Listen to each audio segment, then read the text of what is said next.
बंदी छोड़ सतगुरु रामपाल जी परमेश्वर जी की जय हो।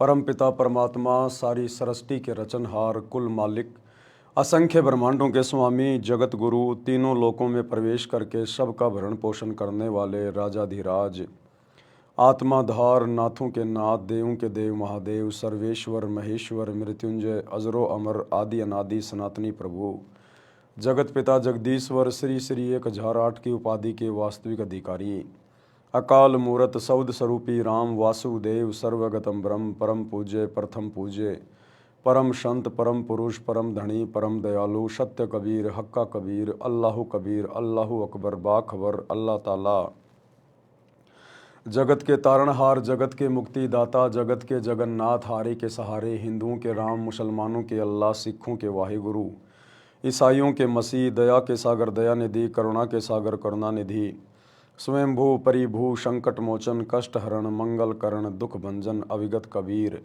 निर्विकार निर्विषम परमात्मा अलय अलेख सतगुरु आदि अनादि सतगुरु असली मर्यादा पुरुषोत्तम असली राम असली कृष्ण असली घनश्याम असली मुरारी राजाओं के राजा महाराजाओं के महाराजा शहंशाहों के शहंशाह सम्राटों के सम्राट भगवानों के भगवान अल्लाहों के अल्लाह प्रभुओं के प्रभु मसीहाओं के मसीह सच्चे वाहिगुरु बाबाओं के बाबा पीरों के पीर सेठों के सेठ जगत सेठ सावड़सा सेठ सर्वगुण संपन्न अनंत कोटि कलाओं के स्वामी अनंत कोटि ब्रह्मांडों के नायक योगियों में महायोगी ध्यानियों में महाध्यानी सिद्धों में परम सिद्ध ज्ञानियों में तत्व ज्ञानी ब्रह्म ज्ञानी महाज्ञानी परम ज्ञानी सर्वश्रेष्ठ ज्ञानी विज्ञानी युवा कबीर समरथ कबीर असमवात अमित ओजा सच्चे रहनुमा करीम अल्लाह शुभान अल्लाह दुनिया के अंतिम पैगंबर 8 सितंबर 1951 से गांव धनाना जिला सोनीपत हरियाणा भारतवर्ष की पावन भूमि पे प्रकट रियल कल की भगवान श्री नारायण साकार हरि श्री बाबा साहेब नूर अनंत परमात्मा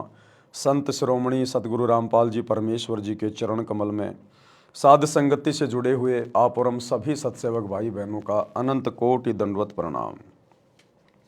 सत्साई भाई और बहनों, दया परम पिता परमेश्वर जी की सतगुरु रामपाल जी भगवान की जिनके शुभ आशीर्वाद से विशेष आशीर्वाद से आप और हम सभी सत्सेवक भाई बहन साध संगति से जुड़कर अपनी आत्मा के कल्याण हेतु गुरुदेव के तत्व ज्ञान को आधार बनाकर निरंतर भक्ति मार्ग की ओर दृढ़ता से बढ़ रहे हैं। भाई और बहनों, वर्तमान में अपने बच्चों को दृढ़ता देने के लिए भक्ति मार्ग पर बनाए रखने के लिए पूज्य गुरुदेव भगवान अपने मिशन के तहत हिसार जेल से जो विशेष संदेश भेज रहे हैं, उन विशेष संदेश के ऊपर विशेष तौर पर विश्लेषण करने की प्रक्रिया जारी है। यानी क्या कुछ परमात्मा ने सांकेतिक तौर पर या शाब्दिक तौर पर आप और हमारे लिए इन विशेष संदेशों में हिसार जेल से भेजा है, उसके ऊपर निष्कर्ष हो रहा है, उसका निचोड़ निकाला जा रहा है। और दूसरी बात भाई और बहनों, हिसार जेल से परमात्मा ने हमारे लिए जितने भी सत्संग भेजने थे वो भेज चुके हैं। अभी ये जितने भी पार्ट आ रहे हैं विशेष संदेश के 76 नंबर के बाद में 77 नंबर और 78 नंबर, ये उन्हीं पार्ट को रिपीट किया जा रहा है। 76 नंबर के बाद हिसार जेल से सत्संग आना बंद हो चुके हैं। जो विशेष संदेश नंबर 77 है 77 है, वो विशेष संदेश नंबर 1 है। आप विशेष संदेश नंबर को एक नंबर को सुनिए और 77 नंबर को सुनिए, दोनों एक ही हैं। आज जो विशेष संदेश नंबर 78 आया 78 नंबर, आप विशेष संदेश नंबर 2 को सुनिए या फिर 78 नंबर को सुनिए, दोनों एक ही हैं। यानी उन्हीं सत्संगों को दोबारा से रिपीट करके आश्रम वालों के द्वारा भेजा जा रहा है। बाकी विशेष संदेश हिसार जेल से आना बंद हो चुके हैं, क्योंकि सात संगतियां गुरुदेव भगवान के आशीर्वाद से चल रही हैं, उनकी प्रेरणा से चल रही हैं। हमें इन सब बातों का नहीं पता था। जैसे ही लास्ट संदेश हिसार जेल से गुरुदेव का आया 76 नंबर, हमें तो नहीं पता था आगे की और मैसेज आएंगे या नहीं आएंगे, लेकिन उसी दिन से परमात्मा ने दास को प्रेरणा करके और विशेष संदेश नंबर 1 के विश्लेषण के लिए वीडियो बनवाने शुरू कर दिए दिन के 2 बजे। क्योंकि गुरु तो अंतर्यामी है, गुरु को तो पता है इस बात का कि अब इसके आगे और कोई संदेश हिसार जेल से नहीं आना है। जितना समझाना था समझा दिया गया है। तो उसी दिन फिर दास को परमात्मा ने प्रेरणा की और उसी दिन से फिर परमात्मा ने कि भाई अब मेरे संदेश तो बाहर जाना बंद हो चुके हैं, अब और कोई सत्संग है नहीं, अब एक नंबर से उनके ऊपर विश्लेषण हो। तो दास के अंदर परमात्मा ने प्रेरणा की और उसी दिन से दास फिर एक नंबर विशेष संदेश पे लाइव आना शुरू हो गया।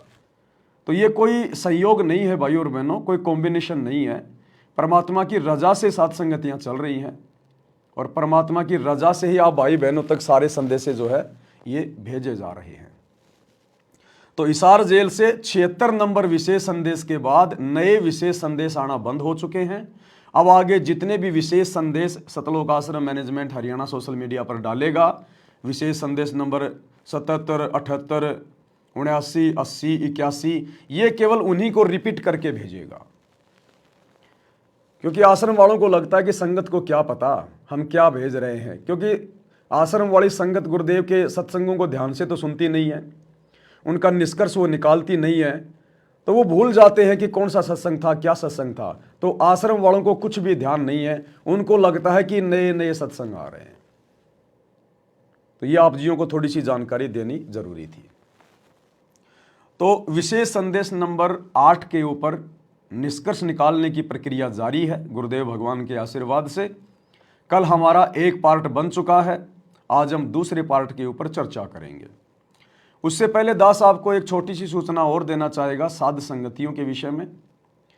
देखो दास अक्सर आप भाई बहनों को अपडेट करता रहता है साध संगति में जाने या ना जाने के विषय में, लेकिन भाई बहन क्या करते हैं कि लास्ट टाइम मैं जो बोलता हूं उसको तो पकड़ लेते हैं और पहले मैं क्या बोल गया उन चीज़ों पे ध्यान नहीं रखते हैं, तो कंफ्यूज हो जाते हैं। तो कंफ्यूज होने की आवश्यकता नहीं है। बहुत सारी जगह भाई बहन 10, 50 या 100, 150 किलोमीटर तक के भगत भाई बहनों के साथ संगतियां रखवाते हैं, तो उन साथ संगतियों में कोई दिक्कत नहीं है। भाई बहन 100, 50, 150 किलोमीटर तक अपने क्षेत्र में साथ संगति रखवा सकते हैं, कोई भी रखवा सकता है। ये तो परमात्मा के सत्संग है, इनमें कोई किसी की तरफ से कोई परमिशन लेने की आवश्यकता नहीं है, किसी की आज्ञा लेने की आवश्यकता नहीं है। आप कोई भी भाई बहन कभी भी अपने घर पर या कहीं भी परमात्मा की साथ संगति रखवा सकते हैं, बशर्ते इस बात का ध्यान रखें कि आप जी मर्यादा में हो और जिस जगह साथ संगति रखवाई जा रही है उस जगह पर आने वाले भक्तों को गुरु महिमा करने में किसी प्रकार की कोई तकलीफ या दिक्कत नहीं होनी चाहिए। अगर आपके घर पे माहौल अच्छा नहीं है, आप कुछ भगत भाई बहन आपस में मिलके सलाह मशवरा करके कोई जगह किराए पे लेकर, ज़्यादा महंगी नहीं, 5-10 हज़ार रुपए तक की, जिसका खर्चा आप जी सब मिलकर आसानी से वहन कर सको, कोई भी छोटा मोटा जगह लेकर किराए पर आप जी साथ संगतियां कर सकते हो। दास ने मना केवल ये किया था कि दूर के भगत भाई बहनों को साथ संगतियों में जाने की जरूरत नहीं है। जिस प्रकार नज़दीक के भाई बहन आपस में साथ संगतियां रखवा रहे हैं वैसे सब रखवाओ, कोई दिक्कत नहीं है। जितने भगत भाई बहन आपके संपर्क में हैं 100, 50, 150 किलोमीटर तक के, आप उनको सूचना दे दीजिएगा। कोई आना चाहेगा तो ठीक है, नहीं आना चाहेगा तो कोई दिक्कत नहीं है। तो सलाह मशवरा करके आप जी इस प्रकार से साथ संगतियां रख सकते हैं। एक दूसरे भगत भाई बहन आसपास की साथ संगतियों में जा सकते हैं, कोई दिक्कत नहीं है किसी प्रकार की। हाँ, दूर के भगत जाके क्या करेंगे भाई, दूर का भगत है कोई 1000 किलोमीटर का, 500 किलोमीटर का, वो जाएगा आएगा, उसके 2-3 दिन ऐसे ही हो जाएंगे उसके, तो उसको वहाँ जाने की कोई आवश्यकता नहीं है। उसको चाहिए कि वो भी आसपास के भक्तों से संपर्क करके कि भगत जी ऐसे ऐसे परमात्मा प्रेरणा कर रहे हैं, छोटी मोटी साथ संगति रखवा लेते हैं। तो आसपास के जो भी 10, 15, 20 भगत भाई बहन हैं वो आपस में मिलके इस प्रकार से अपना प्रोग्राम सेट कर सकते हैं, उसमें कोई दिक्कत नहीं है। दूसरी बात, आप साथ संगतियों में जाते हैं, अगर आपको 1-2 दिन लग भी जाते हैं तो कोई विशेष कोई चिंता का विषय नहीं है। देखो, हम साथ संगति में भी परमात्मा के लिए जा रहे हैं, वहां भी हम परमात्मा को ही भोग लगाएंगे। तो हम अपने गुरुदेव भगवान को घर पे दंडवत प्रणाम करके, यदि आप अकेले हैं तो भाई आपके बाल बच्चे भी उपदेशी हैं तो कोई दिक्कत नहीं, पीछे से वो मालिक को भोग लगाते रहेंगे। अगर आप अकेले उपदेशी हैं या पूरा परिवार जाना चाहता है साथ संगति में आसपास में तो कोई विशेष दिक्कत नहीं है, आप जी जा सकते हैं। परमात्मा को दंडवत प्रणाम करके मालिक से आज्ञा लेके कि ये परमेश्वर, हम आप ही की महिमा के लिए, आप ही की ज्ञान चर्चा के लिए अपने भगत भाई बहनों के पास में जा रहे हैं। परमात्मा हमें आज्ञा देना, हमें क्षमा करना यदि कोई त्रुटि रहे तो, आप जी 1-2 दिन वहाँ रह सकते हैं, ऐसे कोई दिक्कत नहीं है। देखो कल को गुरुजी आएंगे, हमें बुलाएंगे, तो क्या हम आश्रम में नहीं जाएंगे? हम 2 दिन भी रहेंगे, 3 दिन भी रहेंगे, सपरिवार जाएंगे, फिर घर पे भोग कौन लगाएगा? तो ये परमात्मा सर्वत्र है, हर जगह। हमने किसी भी जो क्रिया है ना उससे बल्कि बंध के नहीं रहना। हमने किसी भी क्रिया से बंध के नहीं रहना कि एक बार भोग लगाना शुरू कर दिया तो डेली उस घर में भोग लगना जरूरी है। विशेष परिस्थितियों में हम परमात्मा से क्षमा प्रार्थी होके आज्ञा लेके हम लोग जा सकते हैं, उसमें कोई दिक्कत नहीं है। दूसरी बात, कोई भी भगत आपको सूचना भेज दे, कोई भी भगत कह दे कि भाई मेरे घर पे सात संगति है, मैं सात संगति रखवा रहा हूं, आप उस भगत को जानते नहीं, पहचानते नहीं और थैला उठा के चल दिए, तो ऐसा नहीं करना, वो भी गलत है। जिस भगत के यहाँ पर सात संगति है, पहली बात तो उस भगत ने आसपास के जितने भी भगत उसके संपर्क में हैं, 10, 20, 50, उन सबको पहले सूचित करना चाहिए कि भगत जी ऐसे ऐसे छोटी सी सात संगति की परमात्मा प्रेरणा कर रहे हैं, और आप जियों को समय मिले तो भगत जी आप जी आना, बाकी आप बताओ उस और क्या करे क्या नहीं करे, रखवाना उचित है या नहीं है। तो वो भगत जो भी अपनी राय दे उस हिसाब से, जो ज्ञान आधार से उचित हो वही राय माननी है, जबरदस्ती के नहीं। सबके ऐसे तो अपने अपने विचार हो जाएंगे, तो सबके विचार लेके नहीं चढ़ने, सबकी सुविधा को मद्देनजर रखते हुए और परमात्मा की मर्यादाओं को और ज्ञान आधार को मद्देनजर रखते हुए हमने सात संगतियां रखवानी है। बहुत सारे नए भगत भाई बहन सात संगतियों से जुड़ रहे हैं, वीडियो देख रहे हैं, उनकी इच्छा होती है कि हम सात संगति में जाएं, सात संगति में जाएं। तो अगर सात संगतियां रखवाओगे नहीं तो भगत भाई बहन जाएंगे कहाँ? ऑनलाइन तो वीडियो देख ही रहे हैं वो। जब वो भक्तों के बीच में जाएंगे, हम कैसे गुरुजी को भोग लगा रहे हैं, क्या क्या सावधानियां बरत रहे हैं, क्या क्या हमारे नियम हैं, तो वो सारी चीजें जब वो जाएंगे तभी तो उनको पता चलेगा। तो सात संगति में जाने वाले भक्तों के लिए भी ये नियम है, ये जिम्मेदारी है कि आप जिस भगत के यहाँ पर सात संगति में जा रहे हैं, आप उसको अच्छे से जानते हैं या नहीं जानते हैं, या आप जिसके साथ में जा रहे हैं वो उस भगत को अच्छे से जानता है या नहीं जानता है। सात संगति रखवाने वाला भगत मर्यादा में है या नहीं है, आचार विचार व्यवहार ठीक है या नहीं है, या खाली अपनी मान बढ़ाई के लिए सात संगति रखवा रहा है, दिखावे के लिए रखवा रहा है। तो यदि हमें कोई त्रुटि नजर आती है तो आप जी सात संगति में ना जाइए। यदि आपको लगता है कि मुझे जाना चाहिए, कोई दिक्कत नहीं, महीना 2 महीना हो गया, परमात्मा की थोड़ी चर्चा हो जाएगी, भगत भाई बहनों से मिलना जुलना हो जाएगा, मन थोड़ा हल्का हो जाएगा, तो कोई दिक्कत नहीं, आप सात संगति में जाइए। कहने का मतलब है आप जी सबसे पहले अपनी मर्यादाओं को रखिए, उसके बाद आप जी कहीं भी जाइए, कहीं भी घूमिए, उसमें कोई डर नहीं है। परमात्मा कहते हैं गुरु को राखिए शीश पर, चलिए आज्ञा माही, कहे कबीर उस भगत को 3 लोक भय नहीं। अगर हम मर्यादा में हैं और सामने वाला मर्यादा में नहीं है तो हमारी मर्यादा नहीं टूटेगी। हमने बशर्ते उसको समझाना है। अगर कोई गलती वो कर रहा है जाने अनजाने में तो हमारा फर्ज बनता है प्यार प्रेम से हम उसको समझाएं। राग द्वेष ईर्ष्या सात संगति में नहीं चलेगी। यहाँ आपको कोई देखने वाला नहीं है, लेकिन परमात्मा सबके ऊपर नजर बनाए हुए है। अगर राग द्वेष ईर्ष्या के माध्यम से आप जी एक दूसरे के प्रति कुछ कहोगे, कुछ बोलोगे, सात संगति में जाके कुछ उल्टा सीधा बोलोगे या राग द्वेष रखोगे, मान बढ़ाई की कोई चाहत रखोगे, तो परमात्मा अंतर्यामी है, थोड़े दिन बाद में आपको डिस्फ्यूज कर देगा, आपकी प्रेरणा बंद हो जाएगी, फिर धीरे धीरे फिर एक दूसरे की निंदा चुगली वही करने में लग जाओगे। तो आसपास में सात संगति में जाओ। ये तो चलेंगी भैया, जब तक ये भक्ति चलेगी हजारों साल, तब तक सात संगतियां ऐसे ही चलेंगी। आने वाले समय में हर जगह भगत होंगे, तो क्या गांव गांव में भगत नहीं मिलेंगे आपस में? हर सप्ताह भगत भाई बहन मिलकर एक जगह परमात्मा को भोग लगाया करेंगे, सात संगतियां हुआ करेंगी, आसपास के 150 किलोमीटर के भगत आएंगे, तो ये तो चलती रहेंगी। ये तो परमात्मा के समागम है, सत्संग है, ये बंद नहीं होंगे। दास ने तो मना इसलिए किया कि ज़्यादा दूर जाने की जरूरत नहीं है, आसपास के भगत अपने अपने क्षेत्र में सात संगतियां रखवाओ। एक तो आप एक ही जगह रखो और एक सैकड़ों जगह सात संगतियां हो, तो कितना लाभ होगा। तो इस प्रकार से थोड़ा ज्ञान को आधार बना के, दास ने मना नहीं किया किसी को, ना किसी को सात संगति में जाने के लिए मना किया। दास केवल दूर दराज वाले भगत भाई बहनों को सात संगतियों में आने जाने के लिए मना करता है कि फालतू में आप वहाँ जाओगे। अब ज़्यादातर तो आपको पता हो गया क्या क्या नियम है, क्या क्या मर्यादा है। अब खाली भंडारा करने जा रहे हो 1000 किलोमीटर, तो फिर फायदा क्या। हाँ, आसपास में भगत भाई बहन सात संगति रखवा रहे हैं तो आसपास में मिलने जुलने के लिए जाओ, कोई दिक्कत नहीं है। 1-2 दिन अगर परमात्मा को भोग नहीं लगा पा रहे हो तो परमात्मा से आज्ञा लेके, मालिक को दंडवत करके आप चले जाओ। वहाँ भी तो परमात्मा ही है, वहाँ भी तो मालिक को ही भोग लगेगा, वहाँ भी तो आप जी भोग ही लगाओगे, कोई रागनी थोड़ी गाओगे। तो इस प्रकार से थोड़ा ज्ञान को आधार बनाकर, क्योंकि बहुत सारी जगह क्या है कि भगत भाई बहन आपस में छोटी छोटी बातों को लेकर मनमुटाव करने लग जाते हैं। वहाँ साथ संगति में नहीं जाना, वहाँ ये नहीं करना, वो वहाँ जो है वो नहीं करना। तो ऐसा नहीं है, जो जा रहा है उसको जाने दो भाई, हम क्यों रोके हम किसी को, हमें क्या मतलब है भाई। हम कब तक किसी को बांध के रखेंगे, कब तक हम किसी को रोक के रखेंगे, कब तक आप किसी को डंडे के जोर पे चलाओगे।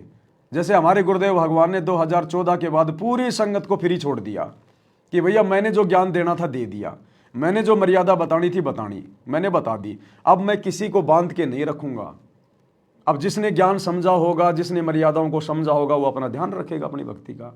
तो जब 10 साल से हमारे को गुरुजी ने फ्री छोड़ रखा है, तो हम कैसे बांध सकते हैं हम किसी को। हर भगत स्वतंत्र है, कहीं भी जाएगा कहीं भी आएगा। हम केवल जानकारी दे सकते हैं कि भाई ज्ञान आधार से ऐसा ठीक है, ऐसा गलत है। उसके बाद कोई जा रहा है तो हमने उसको फिर दूसरी नज़र से नहीं देखना कि ये भगत तो बार बार मना करने के बाद भी जा रहा है, ये है वो है। कोई हमारी बातें मानने के लिए बाध्य नहीं है, और ना हम किसी के ठेकेदार है कि भाई हमारी बात कोई माने। नहीं, सर्वप्रथम हमारी भक्ति, हमारी मर्यादा। दूसरा, हमें जो लगता है हम लोगों को सूचना दे सकते हैं ज्ञान आधार से। बाकी वो जा तो परमात्मा के लिए रहे ना, मालिक को भोग लगाने के लिए जा रहे हैं, क्या दिक्कत है। और एक आध भगत मान लो कोई ऐसा है दूर दराज का भी है, आसपास में किसी भगत के साथ उसके संपर्क नहीं है, तो वो दूर दराज की साथ संगति में भी जा सकता है। यदि उसकी आर्थिक स्थिति सही है, उसके पास में अच्छा जो है किराया भाड़ा है, समय है, तो जा सकता है, क्या दिक्कत है उसमें। लेकिन ऐसा नहीं कि पहले की तरह जैसे हम साथ संगतियाँ रखते थे पहले, तो पूरे देश के भगत ही आ जाओ उठ उठ के, वैसा करना ठीक नहीं है ज्ञान आधार से वर्तमान में। क्योंकि 10 दिन में 2 बार लाए आ रहा है, ये भी तो साथ संगतियाँ हो रही है। तो आसपास की साथ संगति में जाओ, परमात्मा की महिमा करो, कोई दिक्कत नहीं है। एक दूसरे भगत भाई बहनों को समझाओ, ज्ञान आधार से मालिक की चर्चा करो और दृढ़ होते जाओ, उसमें कोई दिक्कत नहीं है। सबको आपस में सहयोग करना चाहिए, एक दूसरे की टांग नहीं खींचनी चाहिए इसमें। तो आज शुरू करते हैं हम परमात्मा के आशीर्वाद से। विशेष संदेश नंबर 8 का पार्ट नंबर 2 है। गुरुदेव भगवान हमें आन उपासना के विषय में, शास्त्र विरुद्ध साधना के विषय में समझा रहे हैं कि ये मोक्ष में सहयोगी नहीं है, आत्म कल्याण इनसे नहीं हो सकता है, और किस किस तरह की साधनाएं हैं। हमारे धर्मगुरु जो ज्ञानहीन हैं, आज भी ज्ञानहीन ही है, सतगुरु ने आके ज्ञान दे दिया, उसके बाद भी ज्ञानहीन बनकर बैठे हमारे धर्मगुरु सभी। कोई मानने को तैयार नहीं है सच्चाई। काल ने मान बढ़ाई में उलझा रखा है, अहंकार पैदा कर रखा है। तो आज के वीडियो में गुरुदेव हमें क्या समझा रहे हैं, शुरू करते हैं। और शुरू करने से पहले हम अपने गुरुदेव भगवान को दंडवत प्रणाम अवश्य करें। घर पर हैं, सामान्य परिस्थिति में हैं तो जमीन पर दंडवत प्रणाम करें 8 अंगों सहित। और यदि आप यात्रा में हैं, ऑफिस में हैं, काम पे हैं, दंडवत नहीं कर सकते, तो सत्संग सुनने से पहले मानसिक दंडवत प्रणाम गुरुदेव को अवश्य करना चाहिए। जा नगरी नहीं वाद विवादम, सुरती कमल कैलाश कलंदर, बैठे सतगुरु धनी मुनिंदर। धनी मुनिंदर मौनी साई, है देवा दरवेश गोसाई। गाँव अनहद बैन बिलासा, गगन गुफा मंदिर में बासा। एक गुमट संकट मोचन पुरुष कबीरम, समृत साहिब सुख का शीरम। कोटि कोटि गंगा और काशी, चरण कमल तुम रे अविनाशी। आनंद घन पद अग है ऊंचा, गरीब दास कोई पावे सूचा। इसमें स्पष्ट कर दिया है कि संकट मोचन पुरुष कबीर, सब दुखों के दूर काटने वाले, दुख दूर करने वाले कबीर पुरुष हैं, कबीर परमेश्वर हैं। अज्ञानता में, ना समझी में, तत्व ज्ञान के भाव में हम सभी भगत भाई बहन पहले संकट मोचन नाम आते ही हनुमान जी को मान लेते थे कि बजरंग बली संकट मोचन है। जबकि बजरंग बली तो देवताओं की श्रेणी में भी नहीं है, देवताओं की श्रेणी में भी नहीं है। हनुमान जी तो इतनी छोटी कैटेगरी है हनुमान जी की। ये तो केवल एक रुद्र अवतार थे। ऐसे तो सतयुग में हर कोई थे, त्रेता युग में ज्यादातर अवतार ऐसे धरती पे घुमा करते थे, आम प्राणियों की भांति।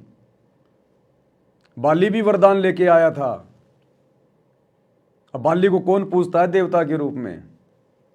तो ऐसे अवतार तो बहुत थे भाई। लक्ष्मण भी शेषनाग का अवतार था, कौन पूजता है लक्ष्मण को? कोई मंदिर है कोई लक्ष्मण जी का? राम के बगल में जरूर उसको खड़ा कर देते हैं। तो ऐसे अवतार तो हनुमान जी जैसे तो सतयुग त्रेता युग में बहुत थे। आम साधु संतों में इतनी पावर, इतनी शक्तियां हो जाया करती थी। तो असल में संकट मोचन कौन है? असल में संकट मोचन वो है जो हमारे जन्म और मरण जैसे दीर्घ रोग को नाश कर दे, मिटा दे। क्योंकि सबसे बड़ा संकट इस जीवात्मा पर एक ही है। अब ये जीवात्मा अपने घर वापस नहीं जा पा रही है, सबसे बड़ा संकट है ये। काल ने सारे रास्ते बंद कर दिए, बंधनों में जकड़ दिया। तो ये जीव के ऊपर सबसे बड़ा संकट है। और इस संकट का यदि कोई मोचन कर दे, इस संकट से यदि कोई उबार दे, आत्मा को सतलोक पहुंचा दे, तो वो असल में सबसे बड़ा संकट मोचन है। तो वर्तमान में इस पृथ्वी पर 21 ब्रह्मांड में यदि एकमात्र कोई संकट मोचन है तो सतगुरु रामपाल जी हैं। ये कबीर भगवान हैं। संकट मोचन कष्ट हरण मंगल करण कबीर आ गए शरण थारी। ये सबसे बड़ा संकट मोचन है। ये परमात्मा हमारे सांसारिक संकटों का भी मोचन करेगा, कष्टों का हरण करेगा। हमें यहाँ भी परमात्मा अच्छी तरीके से 2 टाइम की रोजी रोटी उपलब्ध करवाएगा, काम धंधा उपलब्ध करवाएगा। हमारे भविष्य में आने वाले संकटों का परमात्मा मर्दन करेगा। और सतलोक में तो फिर परमात्मा हमें अंत में, अगर आजीवन भक्ति पर लगे रहे, मर्यादाओं में टिके रहे, तो फिर ये परमात्मा काललोक से भी हमारा जो सबसे बड़ा संकट है जन्म और मरण का, उसको भी काटेगा और सदा सदा के लिए सतलोक में बैठाकर सुखी करेगा। और परम पदार्थ सुख का शीरम, परम पदार्थ सबसे श्रेष्ठ परमात्मा और सुख का शीरम, यही सुख का दाता है। बच्चों, हमारा मोक्ष न होने का एक कारण रहा है, काल ने सबको भ्रमित कर रखा है। जैसा सृष्टि रचना के द्वारा आपको बताया गया, काल ने कहा था सबको उल्टे रास्ते ला दूंगा, किसी को सच्चा मार्ग नहीं बताऊंगा। बच्चों, आपको अमरवाणी सुना रहा हूं, अमर ग्रंथ की, जहां से दास बोल रहा है और यहाँ से परमात्मा ने कैसा अजब गजब करके आप तक ये सत संदेश पहुंचाया है, इस पे अमल करना। अब देखो क्या करें गुरुदेव कि तुम्हें जो ये सत्संग भेजे जा रहे हैं ना हिसार जेल से, ये परमात्मा का विशेष आशीर्वाद है। यानी गुरुदेव का विशेष आशीर्वाद है हमारे ऊपर।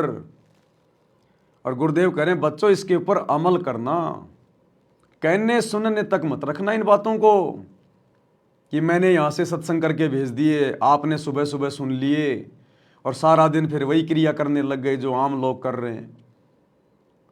तो गुरुदेव कह रहे हैं ऐसे बात बनेगी नहीं, तुम अपने गुरु के दोषी हो जाओगे। ऐसे हमने अमल करना है प्रत्येक बात के ऊपर कि हमारे गुरुदेव इतना संघर्ष क्यों कर रहे हैं, किसके लिए कर रहे हैं। समर्थ होते हुए भी परमात्मा 10 साल से जेल में क्यों बैठे हैं, क्या लीला है, क्या मिशन है। परमात्मा हमें अपने से दूर कर कर हमें ज्ञान आधार से स्वयं भक्ति मार्ग पर निर्णय लेते हुए चलता हुआ देखना चाहते हैं। क्योंकि परमात्मा को पता है कि एक समय यहां से मैंने भी जाना है और यदि मैं अचानक से चला जाऊंगा तो सारी आत्माएं डगमग हो जाएंगी।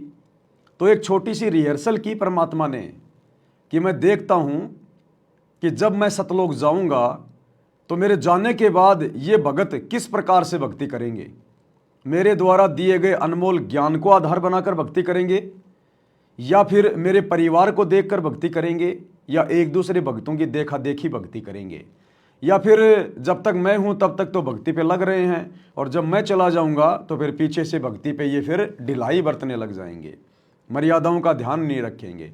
तो परमात्मा हिसार जेल में बैठकर वो रिहर्सल कर रहे हैं कि मेरे जाने के बाद का भगत समाज क्या होगा, कैसा होगा, भक्ति माहौल कैसा होगा। और यदि कोई गलती वर्तमान में हो भी गई तो उसको मैं जाने से पहले ठीक करके चला जाऊंगा।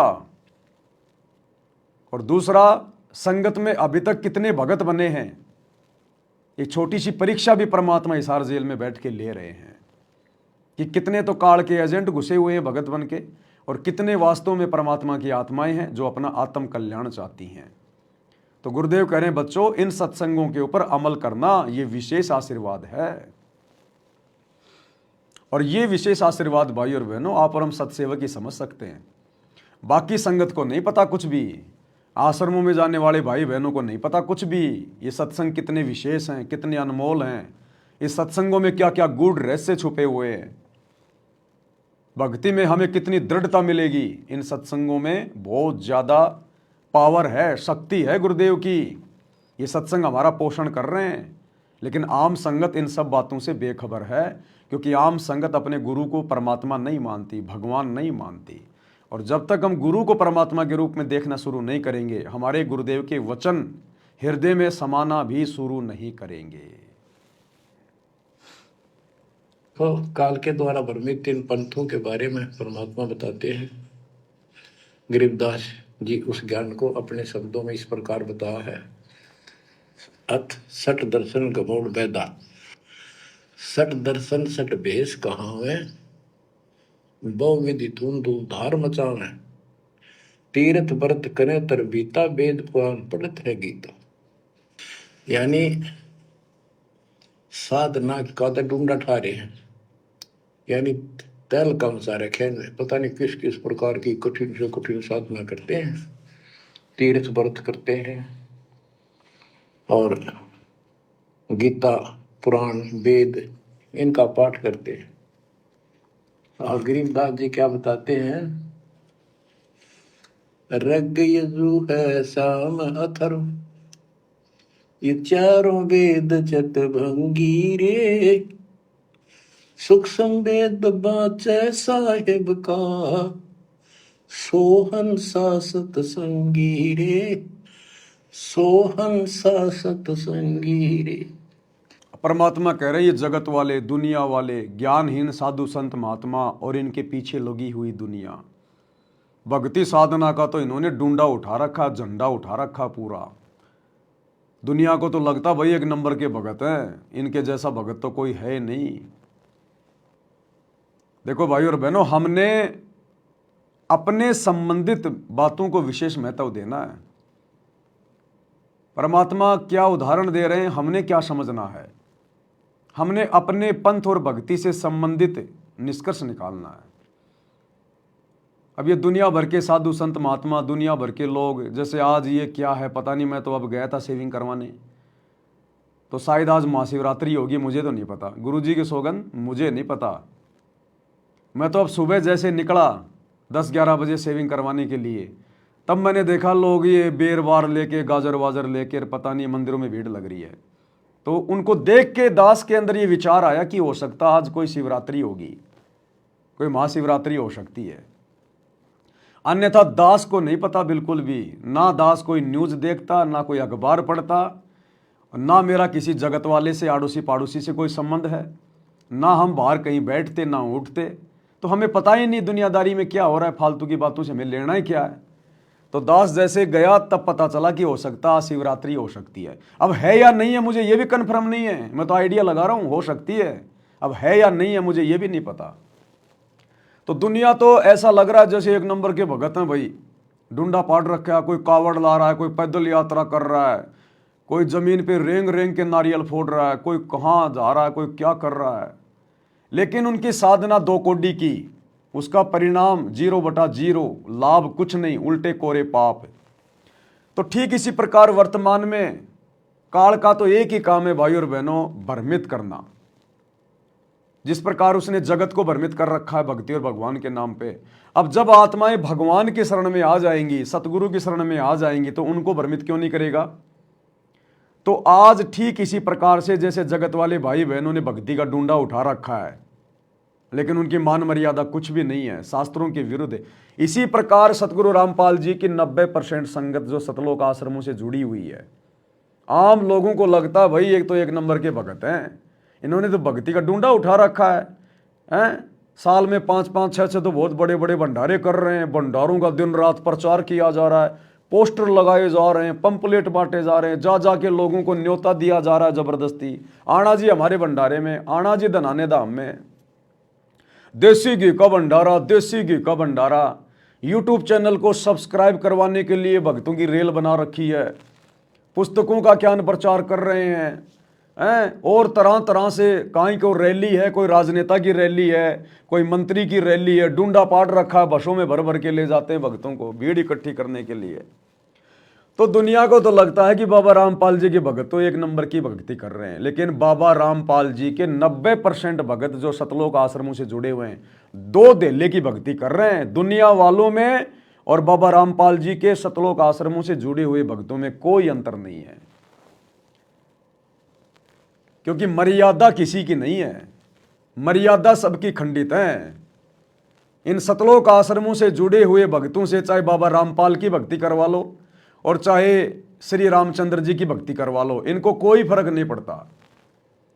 इनसे आप चाहे इन आश्रमों में भंडारे करवा लो, चाहे इनसे राम जन्मभूमि अयोध्या में भंडारा करवा लो, इनको कोई फर्क नहीं पड़ता।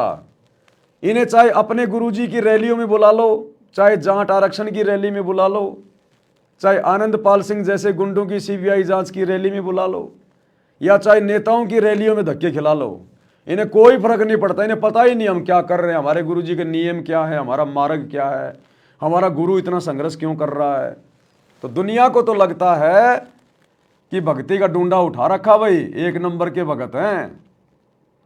और आश्रम में तो इनका व्यवहार देखो आप, आश्रम में तो बड़े प्यार से बोलेंगे, प्यार से रहेंगे, भगत जी करेंगे। कोई कुछ कह देगा, अरे कोई बात नहीं भगत जी, कोई बात नहीं। और आप इनके घरों पे जाके देखो, जहां ये काम धंधा करते हैं वहां जाके देखो आप इनका आचार विचार व्यवहार।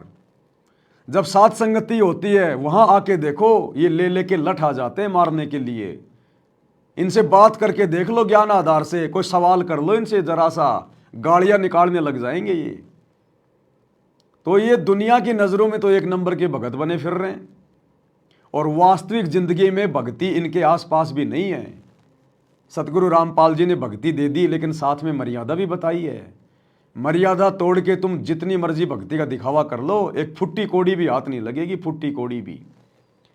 और ये कितने भगत हैं, कितनी इनके अंदर भक्ति जो है वो प्रवेश हुई है। खुद सतगुरु रामपाल जी समय समय पर इन लोगों की पोड़ पट्टी हिसार जेल से खोलते रहते हैं कि कैसा इनका आचार है, कैसा इनका विचार है, कितना इनको ज्ञान है, कैसी इनकी सोच है। अपने 90% भक्तों की सोच, उनकी रहनी करनी सतगुरु रामपाल जी ने आम जगत वालों से भी गिरी हुई बताई है। अब सोचो, ये आम जगत वाले अच्छे या फिर सतगुरु रामपाल जी के भगत अच्छे।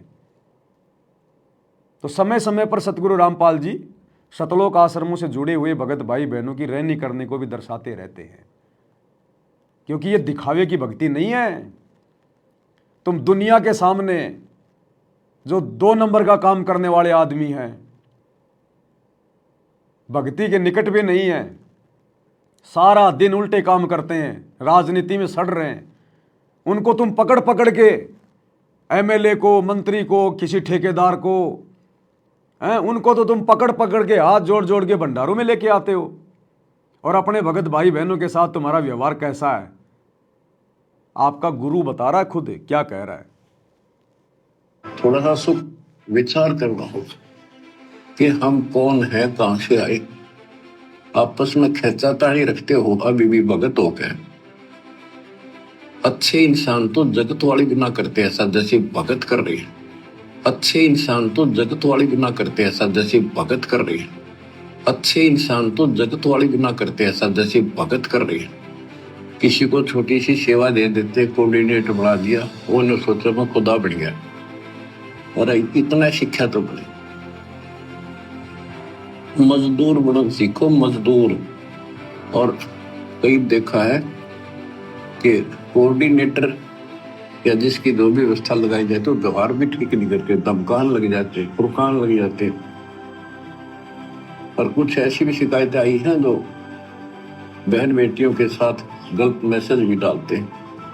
तो वो दुष्ट लोग ना तो कोऑर्डिनेटर के योग्य है, ना वो भगत के योग्य। और कुछ ऐसी भी शिकायतें आई हैं जो बहन बेटियों के साथ गलत मैसेज भी डालते हैं, तो वो दुष्ट लोग ना तो कोऑर्डिनेटर के योग्य है ना वो भगत के योग्य।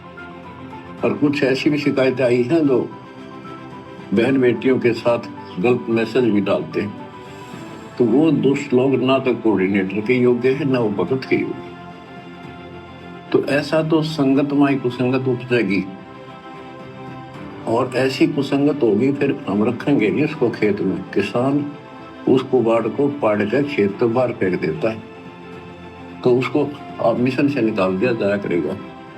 सुधर जाओ, एक के नहीं सुनी जाया करती, कि सामूहिक शिक्षा दी जाती है, अमल कर लो इन पे। करो बतेरे फोड़ लिए, इस ज्ञान का असर क्या हुआ? थोड़ा सा सुख होते हो फिर पक्के एजेंट काल के बन जाते, बकवाद वही करनी, भगवान से दूर हो जाना। थोड़ा सा सुख होते हो फिर पक्के एजेंट काल के बन जाते, बकवाद वही करनी, भगवान से दूर हो जाना। थोड़ा सा सुख होते हो फिर पक्के एजेंट काल के बन जाते, बकवाद वही करनी, भगवान से दूर हो जाना। तो भाई और बहनों, हाथ कंगन को आरसी क्या, पढ़े लिखे को फारसी क्या। खुद सतगुरु रामपाल जी ने वर्तमान में इसार जेल में बैठे बैठे सतलोक आश्रमों से जुड़े हुए जो कोऑर्डिनेटर हैं, उनका परिवार है, उनके व्यवहार के विषय में, उनके चरित्र के विषय में, और किस प्रकार से सब लोग मर्यादा तोड़ के काल की गोद में बैठे हैं, एजेंट बन के बैठ जाते हैं काल के, सब कुछ क्लियर कर दिया। 2 शब्द ही काफ़ी हैं सतगुरु रामपाल जी भगवान के मुख कमल से सुनने के बाद। तो इस भक्ति मार्ग में भक्ति का ढोंग नहीं चलेगा, दिखावा नहीं चलेगा। आपका जैसा आचार विचार व्यवहार संगत में है, वैसा ही आपका जगत में होना चाहिए। पतिव्रता वही होती है जो अपने घर पे रहे चाहे घर से बाहर रहे, उसके नियम मर्यादा, उसका आचार विचार व्यवहार नेक नीति एक जैसी होती है। तो इन आश्रमों में जाने वाले भक्तों की क्या स्थिति है, गुरुदेव ने अपने मुख कमल से बयान कर दी है। अब आगे ज़्यादा कुछ बताने की आवश्यकता नहीं है। करते रहो भंडारे, करते रहो ड्रामेबाजी, करते रहो, लगाते रहो पोस्टर देसी घी के। ये देसी घी खाने से सतलोक नहीं जाया जाता, ज़्यादा देसी घी खाने से दस्त भी हो जाते हैं, ये भी ध्यान रखना। तो जिस प्रकार ये दुनिया वाले जिन्होंने भक्ति में डूंडा उठा रखा है और लेना देना कुछ भी नहीं, इसी प्रकार सतगुरु रामपाल जी की 90% संगत जो आज उनकी गैर हाजिरी में सतलोक आश्रमों में जाती है, उनका परिवार है, कोऑर्डिनेटर हैं, ये कोई भी मर्यादा में नहीं है। ये चाहे कितनी भक्ति कर लो, भक्ति तो वैसे करते कहाँ हैं, खाली दिखावा ज़्यादा करते हैं। ये 0/0 है। ये चारों वेद चित्तवंगी परमित ज्ञान है। इसी विषय में यहाँ कहा है, सट दर्शन सट बेख कहाँ में, बहुविध द्वंद्व धार मचावे, तीर्थ व्रत करे तर बीता, वेद पुराण पढ़त हैं गीता। यो भी बैदा है बैदे से भेद अलैदा, यो भी बहदा, यानी ये व्यर्थ है, ये भी व्यर्थ की साधना फिजूल है। 4 संप्रदाय 52 द्वारे, जिन्हों नहीं निज नाम विचारे, माला गाल हुए हैं मुक्ता, सटदल हुआ बाई बख्ता। 4 संप्रदाय 52 द्वारे, जिन्हों नहीं निज नाम विचारे, ये सब संस्थाएं हैं। और माला घाल हुए हैं मुक्ता, गले में माला 3-4 डाल ली, कोई कंठी माला, कोई सुमन करने वाली माला, यो वो ऐसे बड़े रुद्राक्ष के मन के ढेर सारी डाल लेते हैं। कहते हैं माला घाल हुए हैं मुक्ता, सटदल हुआ बाई बख्ता। यो भी बैदा है बैदे से भेद अलैदा, यो भी बैद है। बैरागी बैराग न जाने, बिन सतगुरु नहीं चोट निशाने, 12 बाट बिटम बलोरी, सट दर्शन में भक्ति ठगोरी। यो भी बैदा है बैदे से भेद अलैदा, यो भी बेहदा। बैरागी बैराग न जाने, बिन सतगुरु नहीं चोट निशान। बैरागी घर त्याग देते हैं परमात्मा के वैराग में, चाह में, लगन में। कहते हैं जब तक सच्चा नाम, सच्ची भक्ति, पूरा सतगुरु और मूल ज्ञान नहीं होगा, कोई साधना कर ले सब वैधा है, व्यर्थ है, कति फजूल है। गरीबदास जी कहते हैं केले की कोपीन है, फूल पान फल खाही, नरक का मुख नहीं देखते, बस्ती निकट ना जाही। वो जंगल के रोज हैं, मनसों बिद के जाही, निस्तन फेरो उजाड़ में, नुमा लिख पावे भाई साहेब मदनी। यहाँ पर वही बात कही है, चार संप्रदाय 52 द्वारे, जिन्हों नहीं निज नाम बिचारे, माला घाल दे हैं मुक्ता, सटदल पुआ बाई बख्ता। फिर कहते हैं बैरागी बैराग न जाने, बिन सतगुरु नहीं चोट निशाने। ये बैरागी बनकर घर त्याग कर घूमते हैं, उनके विषय में बता दिया, वो तो जंगल के रोज हैं, कितना धक्के खा लो, सच्चे नाम बिना, सच्चे सतगुरु बिना और इस मूल ज्ञान बिना जीव की मुक्ति नहीं हो सकती।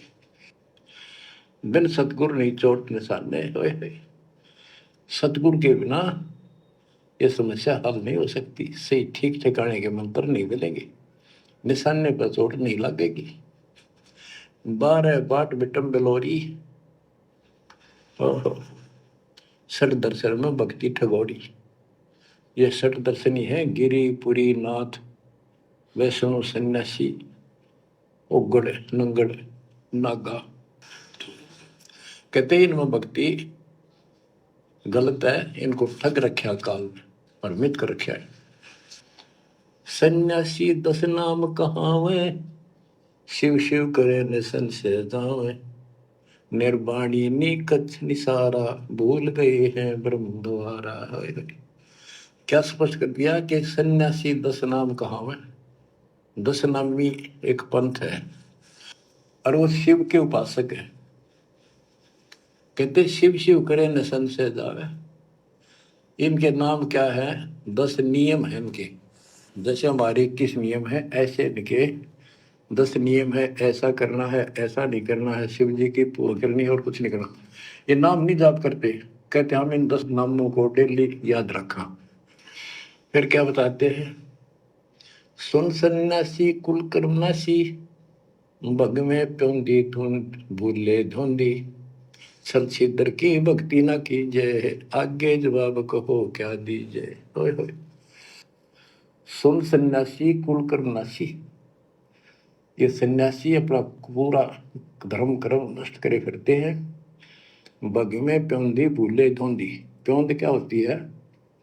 जैसे कलम चढ़ाते हैं पौधे का, तो उसको कलमी बोलते हैं। कहते तुम इन या 7 दुआरी प्योंद तो चढ़ा ली, कान पड़वा लिए, लाल कपड़े पहन लिए, बड़ी बड़ी जटा रखा ली, लेकिन रास्ता ठीक नहीं। ये भगवे प्योंदी भूले धोंदी, सत सिद्धर की भक्ति ना कीजिए, आगे जवाब कहो क्या दीजिए। क्या कह रहे हैं परमात्मा? सुन सन्यासी कुल कर्मनासी, छल छिद्र की भक्ति न कीजिए, कहो जवाब आगे क्या दीजिए। ये आप और हमारे ऊपर विशेष पॉइंट है। परमात्मा सत्संग कहाँ करते हैं और दृष्टिकोण कहाँ होता है। परम संत कथा क्या कहता है, समझाना क्या चाहता है। शब्द सैन सतगुरु की पहचान है, पावे अटल सुहागरे। सुन सन्यासी यानी जिसने भक्ति के लिए सन्यास ले लिया। आप और हम भी एक प्रकार से सन्यासी हैं।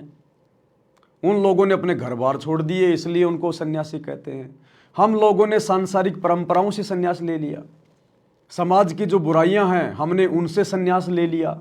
हम भी एक प्रकार से सन्यासी हैं, संत हैं, भगत हैं।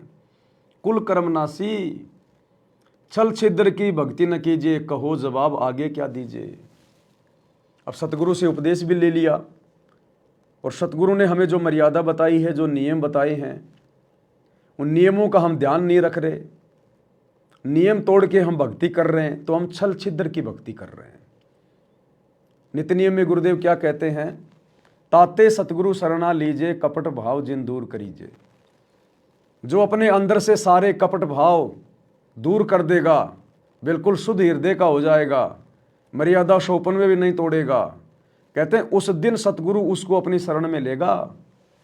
बाकी नाम दीक्षा लेने से कोई सतगुरु की शरण में नहीं माना जाता।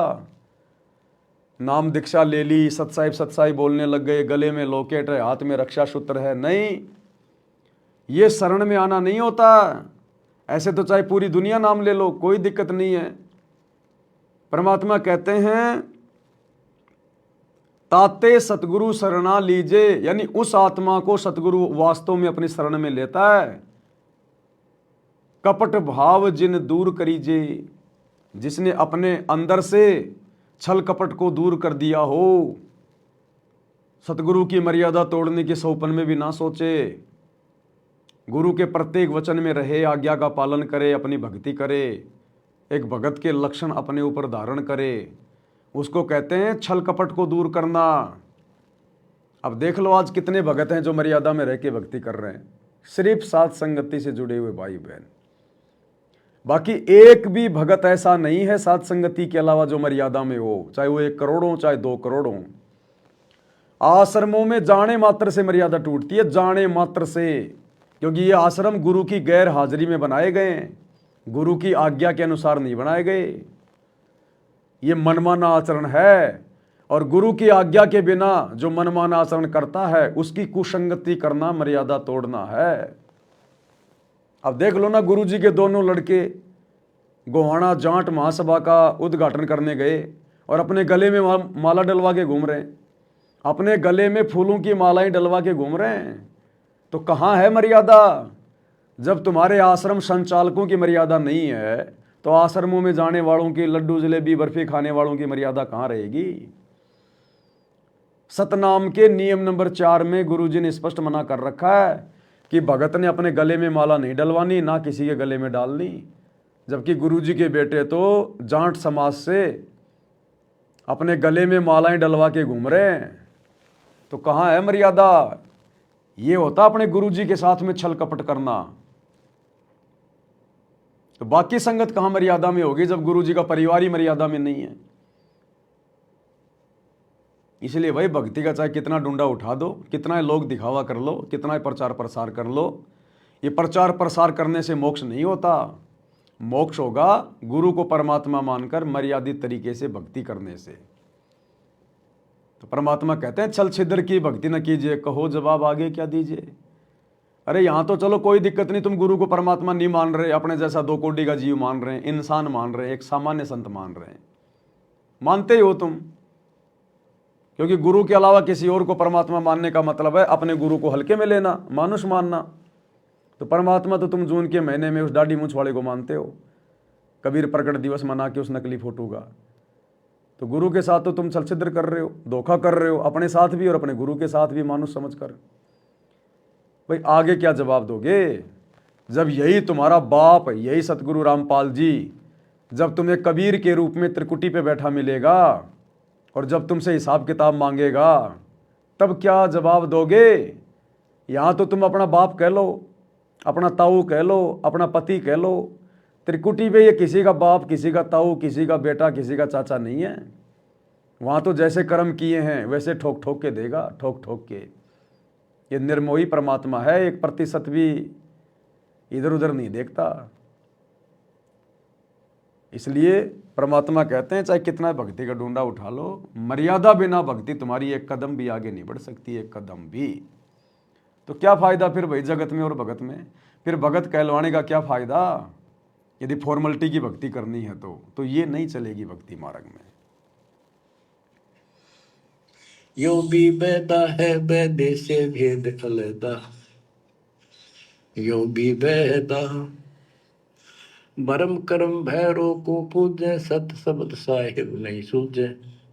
माला बुखटी कक्कड़ हुकटी, बाना गोड़ी भांग बसोड़ी, यो भी बैदा है बैदे से भेद अलैदा, यो भी बैदा। भ्रमित ज्ञान के आधार पर भैरव को के परमात्मा का सच्चे नाम का नहीं पूछते। बच्चों कि भ्रमित ज्ञान के आधार पर भैरों की पूजा करता है, कोई देवताओं की पूजा करते हैं। कबीर साहब कहते हैं माई मसानी सेठ शीतला, भैरव भूत हनुमंत साहिब से न्यारा रहे जो इनको पूजत, उनके निकट भगवान नहीं आएगा जो इनकी पूजा करते हैं। जति जलाली पदकन खाली, नाम न रत्ता घोरी गत्ता, मंडी बसंता ओढ़े कंथा, बन फल खावे नगर न जावे, यो भी बैदा है बैदे से भेद अलैदा, यो भी बैदा। अब बताते हैं जंगम जैनी फोकट फैनी, नाम न चीना गुरु गुणहीना, गलरी जिंदा मस्तक बिंदा, गूगल खेवे जंतर सेवे, यो भी बैदा है बैदे से भेद अलैदा, यो भी बैदा यानी व्यर्थ है ये। जंगम जैनी फोकट फैनी, इनके पास कख नहीं है। जो जंगम सेवड़े जैन धर्म से संबंधित लोग, बच्चों कमाल है आपकी किस्मत का। जैसे जैन धर्म के 24वें तीर्थंकर श्री महावीर जैन जी हुए हैं, उनकी हिस्ट्री आपको पढ़कर सुनाई थी उन्हीं की पुस्तक से। तो वही परमात्मा गरीबदास जी के बच्चे मालिक की वाणी बता रहे हैं, उसको ज्ञान को समझा रहे हैं कि जंगम जैनी फोकट पैनी, सब व्यर्थ की साधना कर रहे हैं। आकी तोरा बांध पटोरा, घुमा दामी कैसे स्वामी, नगन रसा तन को तरासा, पशु प्राणी स्वान समानी। ये धूम्रपान करे, सुल्फे पीवे, दारू किनका टालनी, बकरे काटे उनका मांस खावे, और नगन फिरे, नगन निराशा तन को तरासा, व्यर्थ में शरीर को तंग करते हैं, परेशान करते हैं, कष्ट उठाते हैं। पशु प्राणी स्वान समान, इनमें और कुत्ते में क्या अंतर है? वो भी नगन रहते हैं, पशु भी नगन रहते हैं। परमात्मा ने मनुष्य जीवन दिया, इसमें सद्बुद्धि दी है। बच्चों सभ्यता से कपड़े पहनो, पर मालिक से दूर ना हो। इंद्री चीरा गाली जंजीरा, घुंघरू बाजे मोड़ न लांचे, धूमी धामा करते सामा, मांड अखाड़ा रूपे बाड़ा, यो भी बैदा है बैदे से भेद अलैदा, यो भी बैदा। हाथों करुआ कांदा फरुआ, खोल बनावे सद कहावे, जटा जलंदम भूले अदम, तन बैरागी छापा दागी, यो भी बैदा है बैदे से भेद अलैदा, यो भी बैदा। क्या बताते हैं कि हाथों करुआ एक लोटा ले लेंगे, और कंधा फरुआ एक फावड़ी से रख लेंगे कंधे पे, और खोल बनावे गुफा बनावांगे, उसमें छुप जाएंगे।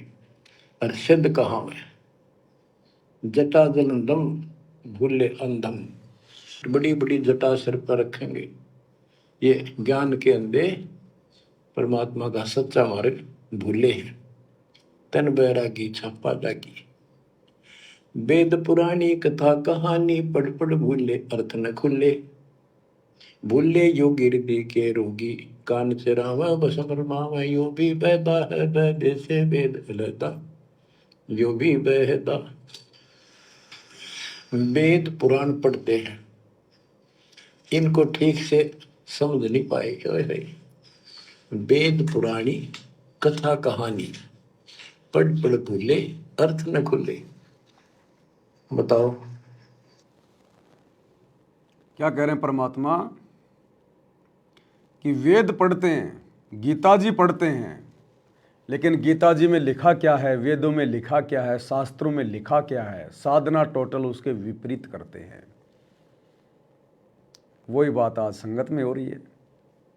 सत्संग सुनते हैं, ज्ञान गंगा पढ़ते हैं, जीने की राह पुस्तक का कितना प्रचार करते हैं, जीवन बदल जाएगा, जीवन बदल जाएगा, वीडियो बना बना के, जैसे फिल्म वाले बनाते हैं ना, ऐसे वीडियो बना बना के परिवार सुधर जाएगा, ये हो जाएगा, दुनिया को शिक्षा दे रहे हैं और खुद गुरु जी के सत्संगों के विरुद्ध चल रहे हैं, खुद ज्ञान गंगा पुस्तक में लिखी गई बातों के विरुद्ध चल रहे हैं, खुद जीने की राह पुस्तक में लिखी गई एक भी बात के ऊपर अमल नहीं कर रहे। ये हाल हो रहा है संगत में।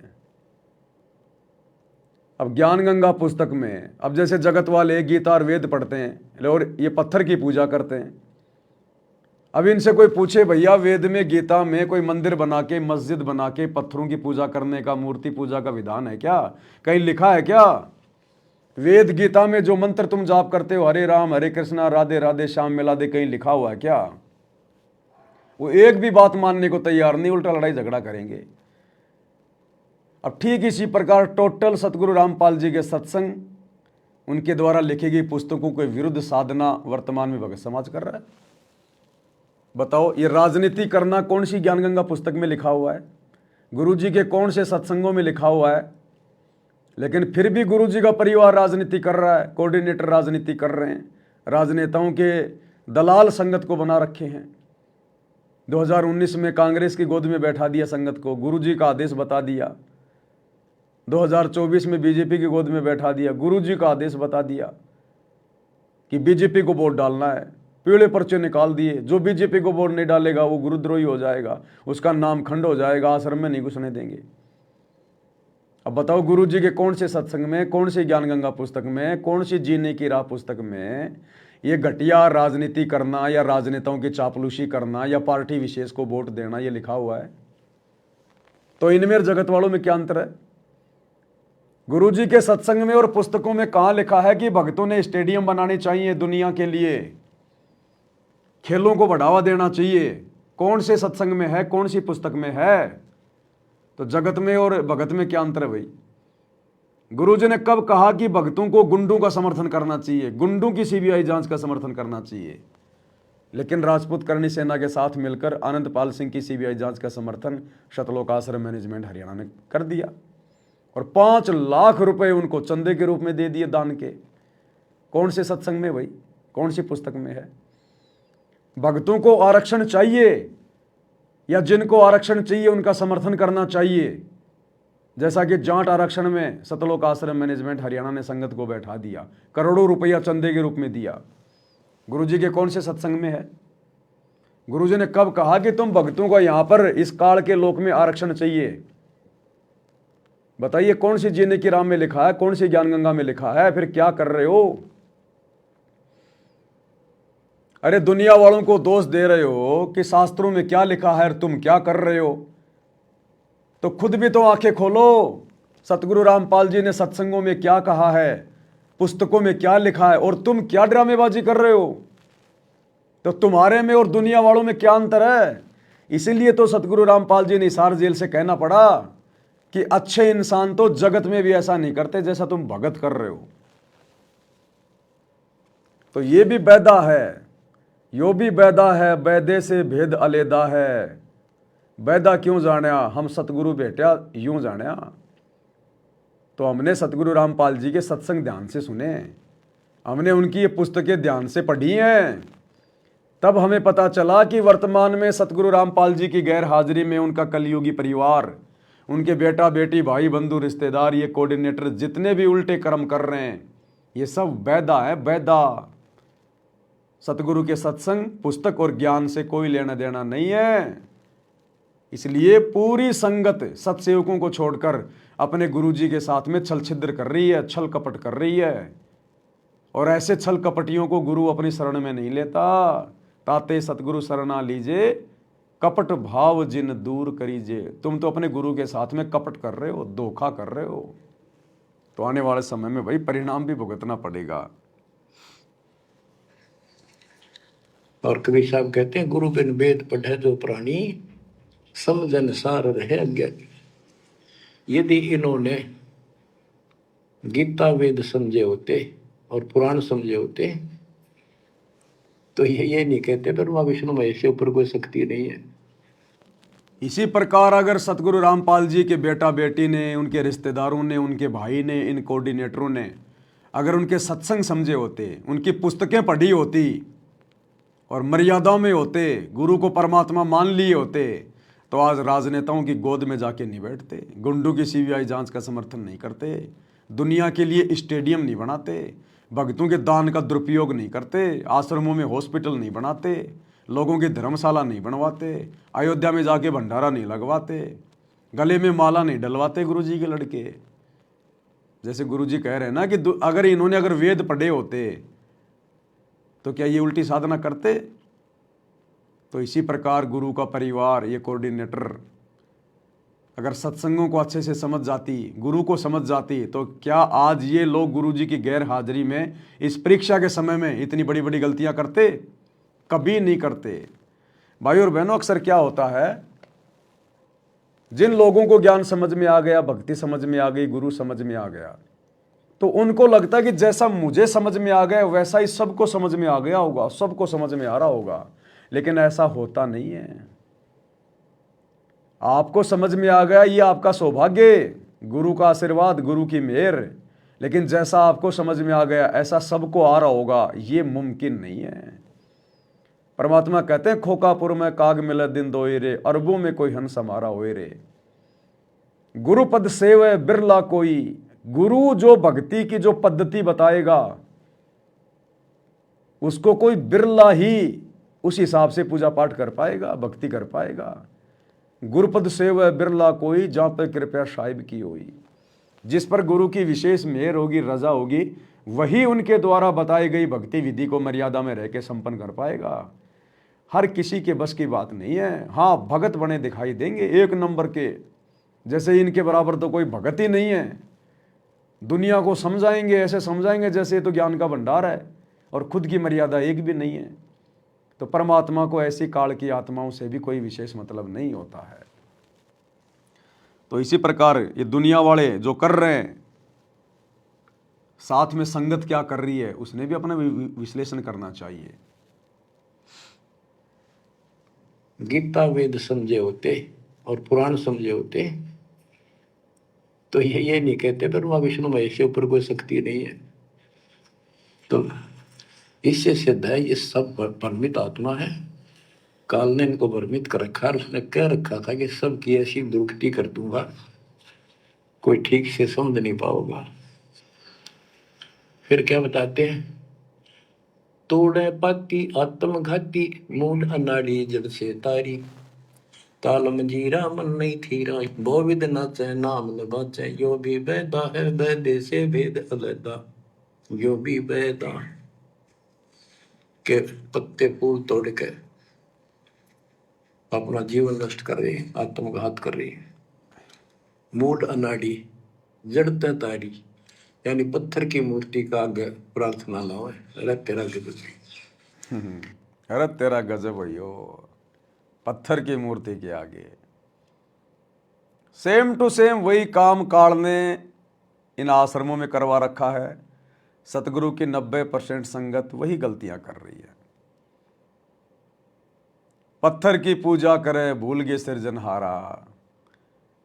जून के महीने में वो कागज वाली, कबीर जी की समझे जाने वाली, दाढ़ी मूछ वाली नकली फोटो, मुर्दा फोटो, उस पत्थर को भगवान मान के पूज रहे हैं, कबीर मान के पूज रहे हैं। अरे थारा गजब यो, जिंदा कबीर धरती पे आया हुआ है, तुम्हारे लिए संघर्ष कर रहा है, जेल में बैठा हुआ है, दुनिया की गालियां खा रहा है, तुम्हारे को अनमोल ज्ञान दे दिया, भक्ति दे दी, नाम दे दिया। वो तुम्हारा बाप नहीं, वो तुम्हारा भगवान नहीं। और वो पत्थर, वो एक मूर्ति, कागज का टुकड़ा, बेजुबान, उसको जून के महीने में कबीर मान के तुम कबीर प्रकट दिवस मना रहे हो इन आश्रमों में। इसलिए परमात्मा कहते हैं आत्मघाती हो तुम, आत्मघाती, अपना खुद का सत्यानाश कर रहे हो। इतना ज्ञान देने के बाद भी गुरु को मानुष मान रहे हो, तो परमात्मा कहते हैं वो तो कुत्ते की योनि में जाने के काम कर रहा है। गुरु को मानुष जो गिने कर चरना अमृत का पान, ते नर नरक में जाएंगे जन्म जन्म बने समान। वो तो कई युगों तक लगातार कुत्ता बनेगा, कई जन्मों तक, जो सतगुरु रामपाल जी को अपने जैसा मानुष समझ के भक्ति करेगा। और मानुष समझने का मतलब है अपने गुरु के रहते सहते जून के महीने में उस कागज के टुकड़े में दाढ़ी मूछ वाली फोटो में कबीर भगवान देखना। कबीर प्रकट दिवस मनाना उस दाढ़ी मूछ वाली फोटो का। तो स्थिति वही है भाई और बहनों, ज्यादा कुछ नहीं है। खाली सतगुरु रामपाल जी से उपदेश ले लिया, भगत कहलाने लग गए, तो बस हम हो गए भगत, हम हो गए पार, हो गया हमारा मोक्ष, हम दुनिया से अलग हो गए। काल बहुत जबरदस्त चीज है। जिसने ब्रह्मा विष्णु महेश को बुद्धि नहीं आने दी है, संगत को कहां से बुद्धि आने देगा? वो रिमोट उसके हाथ में है। जब तक आप गुरु को परमात्मा नहीं मानेंगे, आपकी बुद्धि का रिमोट काल के हाथ में रहेगा। ये रिमोट सतगुरु के हाथ में उस समय आएगा आपका, जब आप सतगुरु को परमात्मा मानोगे। तो सेम टू सेम वही स्थिति है। आश्रमों में भी मूर्तियों की पूजा हो रही है, पत्थरों की पूजा हो रही है, मुर्दों की पूजा हो रही है, मुर्दों की। जिंदा को कोई नहीं पूज रहा, अपने गुरु को परमात्मा मान के उनका प्रगट दिवस कोई नहीं मना रहा इन आश्रमों में। ये रजा तो सात संगतियों में सत्सेवक भाई बहनों के ऊपर हुई है। आगे क्या बताते हैं? ये उतबाही बोले साई, तुमर पाना भेद न जाना, तपा आकाशी बारा मासी, मोनी पीठी पंथ अंगीठी, यो भी बैदा है वैदे से वेद अलैदा, यो भी बैदा। क्या कहते हैं कि ऊपर ने बांह करके खड़े हो जाए, ऊपर को बांह, यह तपस्या है। कोई पैर ऊपर ने, कोई वैसे खड़ा होकर पींग डाल कर उसके स्पोर्ट ले देता है, कोई 5 धोने लगा के 40 दिन ज्येष्ठ मास में तपस्या करता है। ये परमात्मा के लिए चले थे, काल ने इनकी रोड मार ली। इसी प्रकार ये संगत चली थी परमात्मा के लिए, लेकिन इस परीक्षा के समय में काल के एजेंटों ने आश्रम खोल खोल के संगत की रोड़ मार ली, रोड़। अरे संगत ने विचार करना चाहिए था। अगर तुम्हारे गुरु ने आश्रम खोलने होते तो तुम्हारा गुरु आश्रम छोड़ के जेल में जाके क्यों बैठता? अगर तुम्हारे गुरु ने आश्रम बनाने थे, आश्रम खोलने थे, तो तुम्हारा गुरु खुद आश्रम छोड़ के जेल में क्यों बैठा? लेकिन संगत ने इतना भी विचार नहीं किया, और इस परीक्षा के समय में काल ने संगत की रोड़ मार ली। अरे गुरु का नाम लेके कोई तुमसे कुछ भी करवा लेगा और तुम करते चले जाओगे, ये ज्ञान आधार है क्या? ये तो देखा देखी है, ये तो मनमाना आचरण है। परमात्मा कहते हैं जब तक ना देखे निज नैना, तब तक ना माने गुरु के बहना। जब तक आप अपने कानों से ना सुन लो और आंखों से ना देख लो, तब तक यदि कोई थर्ड पर्सन, चाहे कोऑर्डिनेटर हो, चाहे गुरु का परिवार हो, चाहे कोई संगत वाला हो, अगर गुरु जी का आदेश बताता है और वो आदेश यदि गुरु जी के ज्ञान के विरुद्ध है, तो परमात्मा हमें आदेश दे रहे कि आपने उस आदेश को नहीं मानना बिल्कुल भी। जब तक ना देखे निज नैना, तब तक ना माने अपने गुरु के बहना।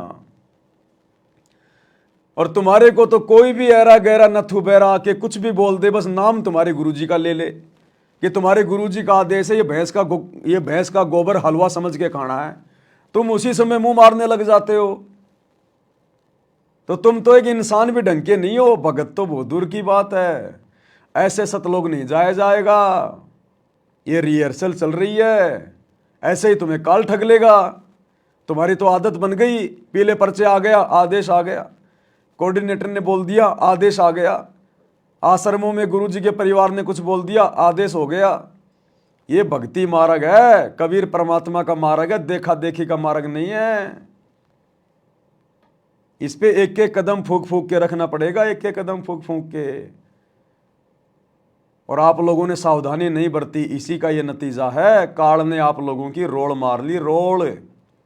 धोखा कर दिया आप लोगों के साथ में, बनी बनाई भक्ति का सत्यानाश कर दिया।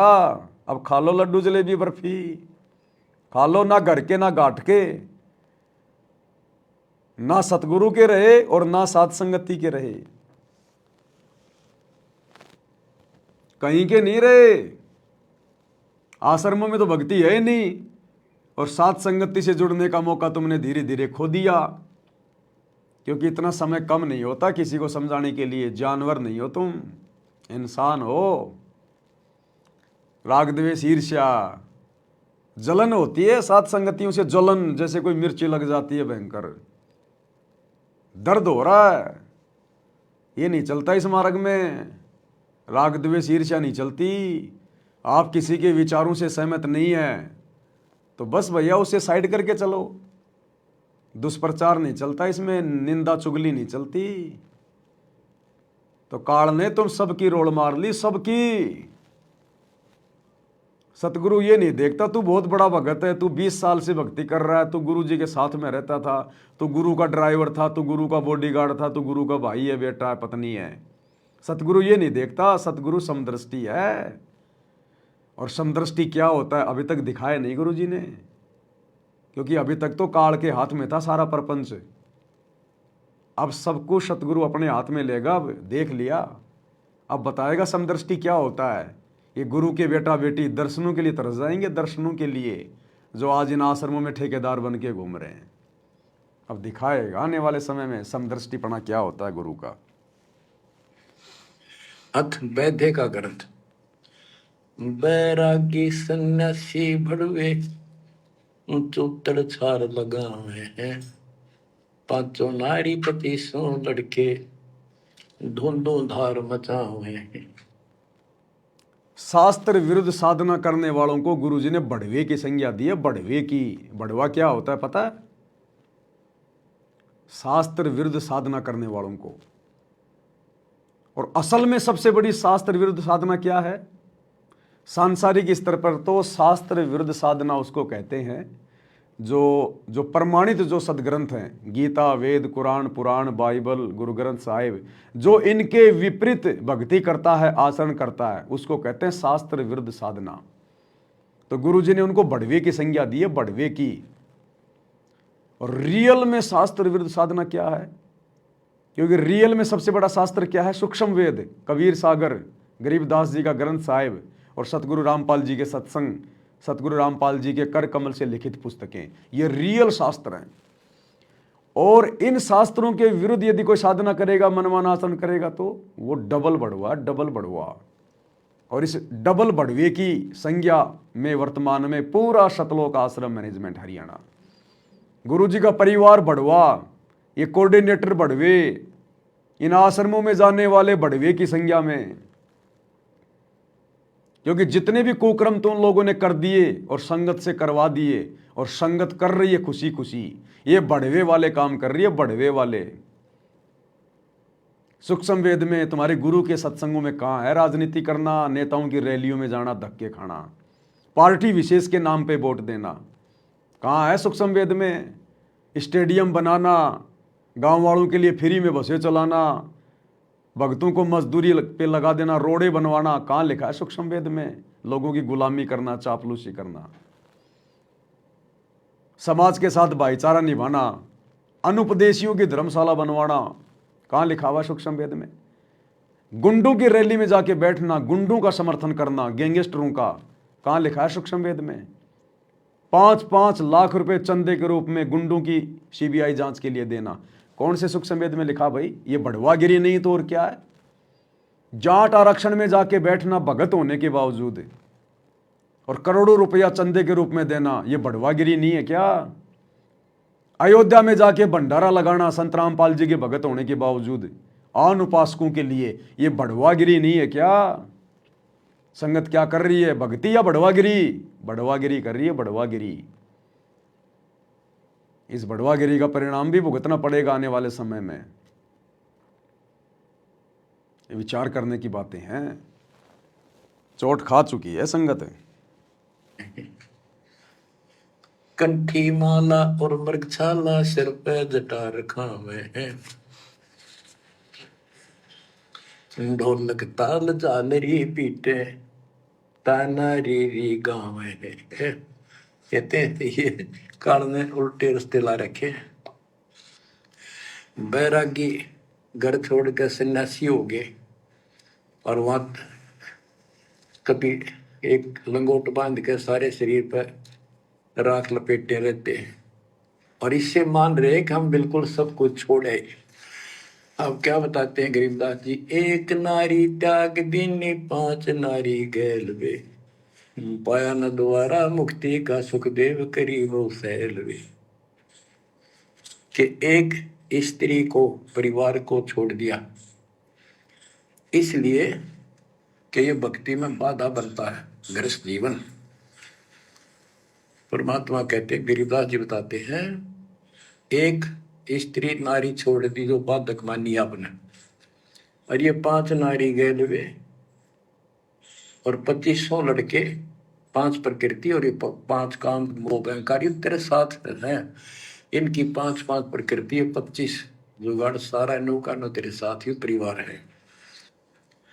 कबीर साहब कहते हैं, राज तुझना सहज है, सहज परिवार का ने, मान बढ़ाई ईर्षा दुर्लभ तजना ये।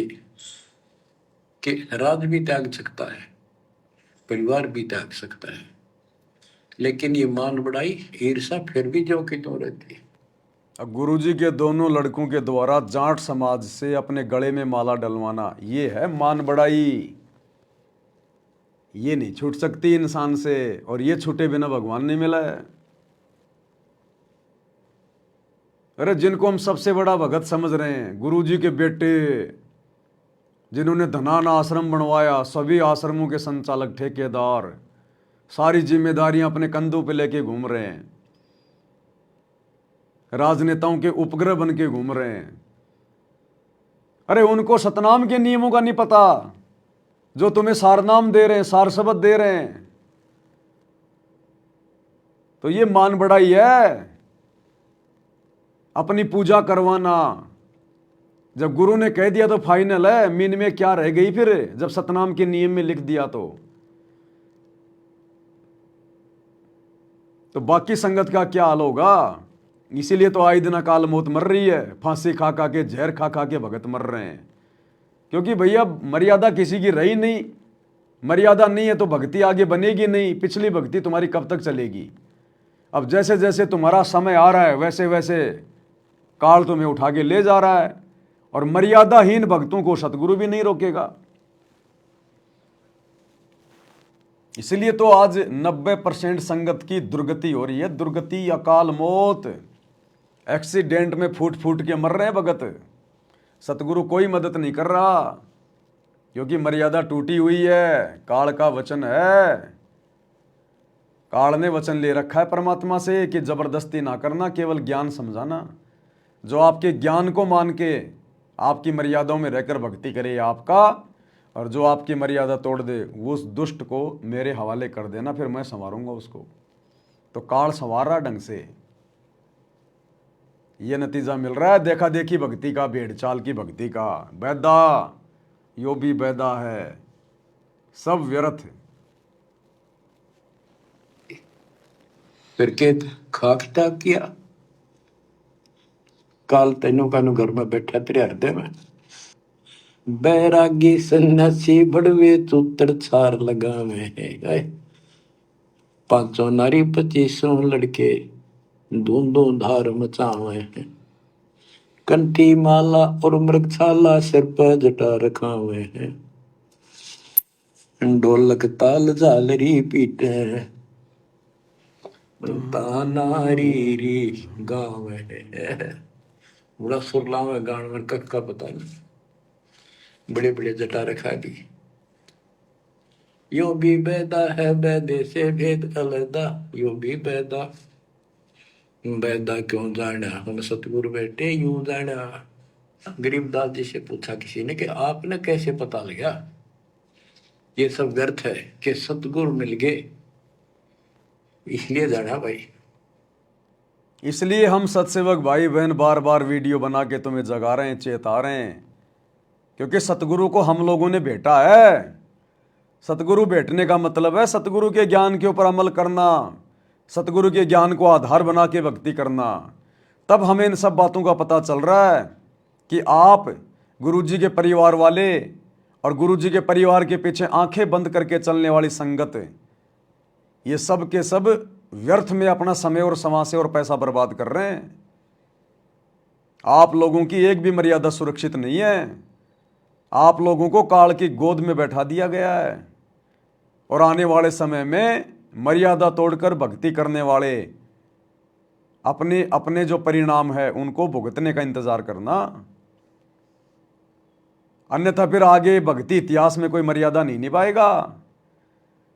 अगर गुरुजी का परिवार जो आज भक्ति और नियम तोड़ ताड़ के मनमाना आचरण कर रहा है, सारे कोऑर्डिनेटर, आने वाले समय में देख लेना भाई और भाइयों, अगर इनके ऊपर कोई विशेष आपत्ति नहीं आई तो आने वाले समय में कोई भक्ति नहीं करेगा मर्यादा में रह के, कि भैया गुरुजी का परिवार भी तो मर्यादा तोड़ के भक्ति कर रहा था, ये कोऑर्डिनेटर कौन सा मर्यादा में थे, इनका ही बाल बाका नहीं हुआ, हमारा क्या होगा, कोई भक्ति नहीं करेगा। लेकिन ये झटका लगेगा, बहुत भयंकर झटका, तब आगे जाके लोगों की आंखें खुलेंगी कि भैया गुरुजी के परिवार ने किया थी गफलत। गुरुजी का परिवार भक्ति पे गफलत कर रहा था, मर्यादा तोड़ के मनमाना आचरण कर रहा था, देख लो उसका परिणाम क्या निकला। तब ये दुनिया हजारों साल तक भक्ति करेगी थोड़ा बहुत मर्यादा में रह के, नहीं तो सतगुरु के सतलोक जाने के बाद फिर कोई मर्यादा नहीं निभाएगा। तो ये मर्यादा निभाने का क्या सुख है और क्या दुख है, ये आगे चल के पता चलेगा।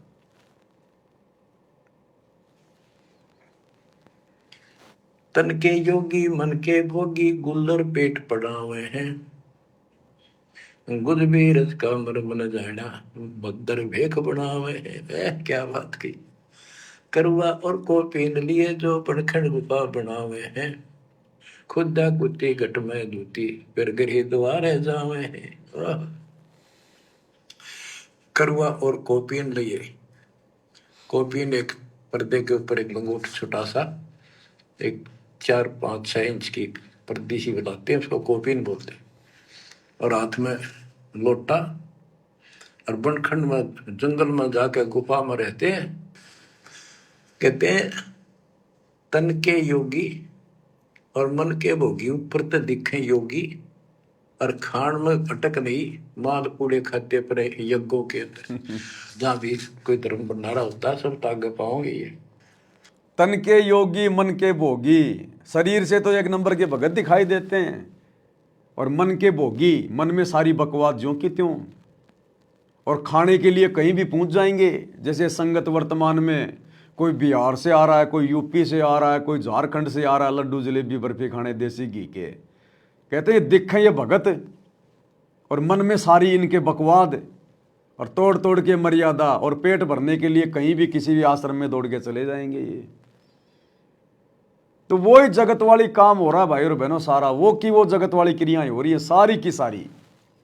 बस फर्क इतना है कि ठप्पा सतगुरु रामपाल जी का लग रहा कि हम तो भगत हैं बस, बाकी और कोई क्रियाओं में कोई अंतर नहीं है, ना मर्यादा जगत वालों की, ना मर्यादा इन आश्रमों से जुड़े भक्तों की। तो परमात्मा कहते हैं ये लागे तो भगत, और मन में सारी बकवाद, और ये अच्छा अच्छा मालपुआ खाने के लिए कहीं के कहीं दौड़ के चले जाते हैं। और खान में अटक नहीं, माल कूड़े खाते पर यज्ञों के अंदर जहां भी कोई धर्म भंडारा होता है सब तागे पाओगे। ये तन के योगी मन के भोगी गुल्लर पेट पड़ावे हैं, इनको छक्का खाओ एक कति, सुबह खा लिया शाम तक और ना मांगना पड़ेगी। गुज भी रज का मर्म न जाना भद्दर भेख बनावे हैं, सुंदर ऊपर से दिखावा इतना गजब का करने के साधु वाला, और मूल ज्ञान का पता नहीं। करुआ और कोपीन लिए जो बनखंड गुफा बनावे हैं, बनखंड में बड़मा से लेके गुफा बनने लागे, भूख लगी, फिर आए गृहस्थी के द्वारे, दियो माई बोला किकर का उठाया लठ, दियो माई गोरे जाकर ला लिया बट, हो गया मुक्ति। यो भी बैदा है बैदे से भेद अलैदा, यो भी बैदा क्यों जाना हम सतगुरु बैठे नो जाना। खाखी और निर्बाणी नागा सिद्ध दिमाग चलावे हैं, रणसिंगे तुरही तुतकारा गागड़ भांग उठावे हैं। काशी का प्रयाग में होते तो जगन्नाथ पूजावे हैं, लोहागर पर पुष्कर पर से द्वारा दाग दगावे हैं। यो भी बैदा है बैदे से भेद अलैदा, यो भी बैदा क्यों जाना हम सतगुरु बैठे नो जाना। खाकी और निर्वाणी नागा है सिद्ध दिमाग चलावे हैं, कोई कोई कुठे होकर चल लेंगे। ये रणसिंगे तुरही तुतकार, और गागड़ भांग उठावे कतीनो घोट भांग घोट के खूब नो अच्छे नशे वाली वह पीवे, काशी जावे, याद तीर्थों पर जाते, जगन्नाथ हो जाते, लोहागर पुष्कर आदि सब तीर्थों पर जाते, द्वारका जाते। भाई जो गुरु बचन पे डट के रे कट के। अब ये शब्द बीच में क्यों बोलना पड़ा गुरु जी को? अरे बातें तो चल रही हैं जगत वालों की, आन उपासना करने वालों की, और बीच में गुरु जी क्या कह रहे हैं? भाई जो गुरु वचन पे डट गए कट गए फंद 84 के। यानी सतगुरु के वचन सबके लिए होते हैं, जिनको आवश्यकता होती है उसी प्रकार से वो इनमें से मटेरियल निकाल लेते हैं। तो अंत में गुरु जी कह रहे हैं, भाई जो गुरु वचन पे डट गए कट गए फंद 84 का। अरे वो जगत वाले तो गुरु के वचन पे उस समय टिकेंगे ना जब गुरु की पहले शरण में आएंगे। तो यहां गुरु जी जो ये वाणी कहकर संकेत कर रहे हैं वो अपनी संगत वालों के लिए कर रहे हैं, क्योंकि अंतर्यामी हिसार जेल में बैठ के इनके सारे ड्रामे देख रहा है पिछले 10 साल से, कि भंडारे भंडारे पर जोर दे रखा है। क्योंकि भंडारा करेंगे, संगत आएगी तो दान देगी, ज्योति पाठ करवाएगी, तो भंडारे भंडारे पे जोर दे रखा है। क्योंकि ये तो माया के पुजारी हैं, इनको तो पैसा चाहिए। कोई भी आ रहा है केवल भंडारे की प्रशंसा। सर यहाँ के सेवादारों का व्यवहार कैसा है, सर आपने भंडारे में क्या क्या खाया, सर आपको भंडारा कैसा लगा। किसी से नहीं पूछते जाते समय कि सर आपको सतगुरु रामपाल जी का ज्ञान कैसा लगा, सर आप नाम दीक्षा लेना चाहेंगे क्या, सर आए हुए हैं नाम दीक्षा ले लीजिए। इस बात का कोई जिक्र नहीं। केवल भंडारे को टारगेट करके बुलाते हैं और वापस जब जाते हैं तो भंडारे की ही प्रशंसा करवाते हैं। तो वो अंतर्यामी हिसार जेल में बैठ के ये सारी ड्रामेबाजी क्या देख नहीं रहा भाई? सब कुछ देख रहा है। इसलिए कह रहा भाई जो गुरु वचन पे डट गए कट गए फंद 84 के, कि भैया तुम कितने ड्रामेबाजी कर लो, कितना ये अपने साथ धोखाधड़ी कर लो, और कितनी तुम ये दिखावे की भक्ति कर लो, बात बनेगी गुरु वचन पे डटने से, मर्यादाओं में रहकर भक्ति करने से। सतगुरु रामपाल जी करोथा आश्रम में थे और बरवाड़ा आश्रम में थे। एक भी ऐसा उदाहरण बता दो कि सतगुरु रामपाल जी ने किसी भी अनुपदेशी व्यक्ति को भंडारा करवाने के लिए न्योता दिलवाया हो। बरवाड़े में कोई पर्चे बंटवाए हो, हिसार में पर्चे बंटवाए हो, या अपनी संगत से किसी एमएलए को, मंत्री को, किसी भूतपूर्व सरपंच को, किसी को भी कोई न्योता भिजवाया हो, कोई इनविटेशन कार्ड, कोई निमंत्रण पत्र भिजवाया हो कि बच्चों जाओ उनको लाओ, सबको कहो कि भंडारा है बरवाड़े में, देसी घी का भंडारा है बरवाड़े में, लड्डू जलेबी बर्फी बरवाड़े में, लड्डू जलेबी बर्फी। संत इस प्रकार से चापलूसी करके किसी को देसी घी के भंडारे के नाम पे लड्डू जलेबी बर्फी के लालच में नहीं बुलवाता। इससे साबित हो जाता है कि उसका ज्ञान कमजोर है। जो दुनिया उसके ज्ञान के प्रभाव से प्रभावित होकर नहीं आ रही, केवल खाने के चक्कर में आ रही है, लड्डू जलेबी बर्फी के चक्कर में आ रही है। और इन्होंने वर्तमान में क्या ड्रामा कर रखा है? किसी को भी बैठ के सत्संग नहीं सुनाते, किसी को भी, संगत को भी नहीं सुना रहे। बाहर से आने वाले तो क्या सत्संग सुनेंगे, क्या ये सत्संग सुनाएंगे? लड्डू जलेबी बर्फी को टारगेट करके बुलाते हैं और लड्डू जलेबी बर्फी खिला के उसी की प्रशंसा सुन के, सर स्वाद कैसा लगा, सर आपने क्या क्या खाया, सर आपको भंडारा कैसा लगा, और जाओ अपने घर पे। किस लिए बुला रहे हो उसको? क्यों भक्तों का पैसा बर्बाद कर रहे हो उन गधों को लड्डू जलेबी बर्फी खिला खिला के? जब तुमने उनको समझाना नहीं, ज्ञान उनको बताना नहीं, तो खिलाने के लिए क्यों बुला रहे हो? क्यों संगत का पैसा बर्बाद कर रहे हो? तो कहने का मतलब है टोटल ड्रामेबाजी है वर्तमान में, टोटल ड्रामेबाजी। काल पूरी तरह से हावी है गुरु जी के परिवार पे, पूरी तरह से हावी। और संगत की बुद्धि ऑफ है, संगत को कुछ नहीं पता हम क्या कर रहे हैं। इसलिए परमात्मा कह रहे हैं भाई जो गुरु वचन पे डट गए कट गए फंद 84 के। भाई जो गुरु वचन पे डट के रे कट के फंद 84 के, कट गए फंद 84 के, कट गए। वस्तु मिली ठोर की, ठोर मिट गई, मन पापी की दौड़। वस्तु मिली ठोर की, ठोर मिट गई, मन पापी की दौड़। भरम मिटे मथुरा काशी के, भरम मिटे मथुरा काशी के, भाई जो गुरु बचन पे डट गए, कट गए फंद 84 के। अब कितना स्पष्ट कर दिया कि तीर्थ हम भटके, वहां कुछ भी खक भी नहीं है। तीर्थ पक तलवार कटारी, जमदड़ जोर बधावे है, हरि पैड़ी हर हेत न जाना, वहां जाए तेग चलावे है।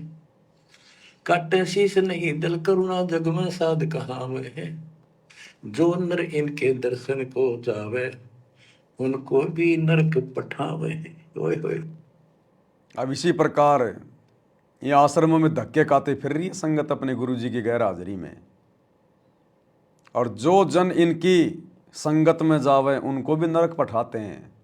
और वहाँ जाकर संगति किसकी करती है? इन काल एजेंटों की, गुरुजी के परिवार की, कोऑर्डिनेटरों की।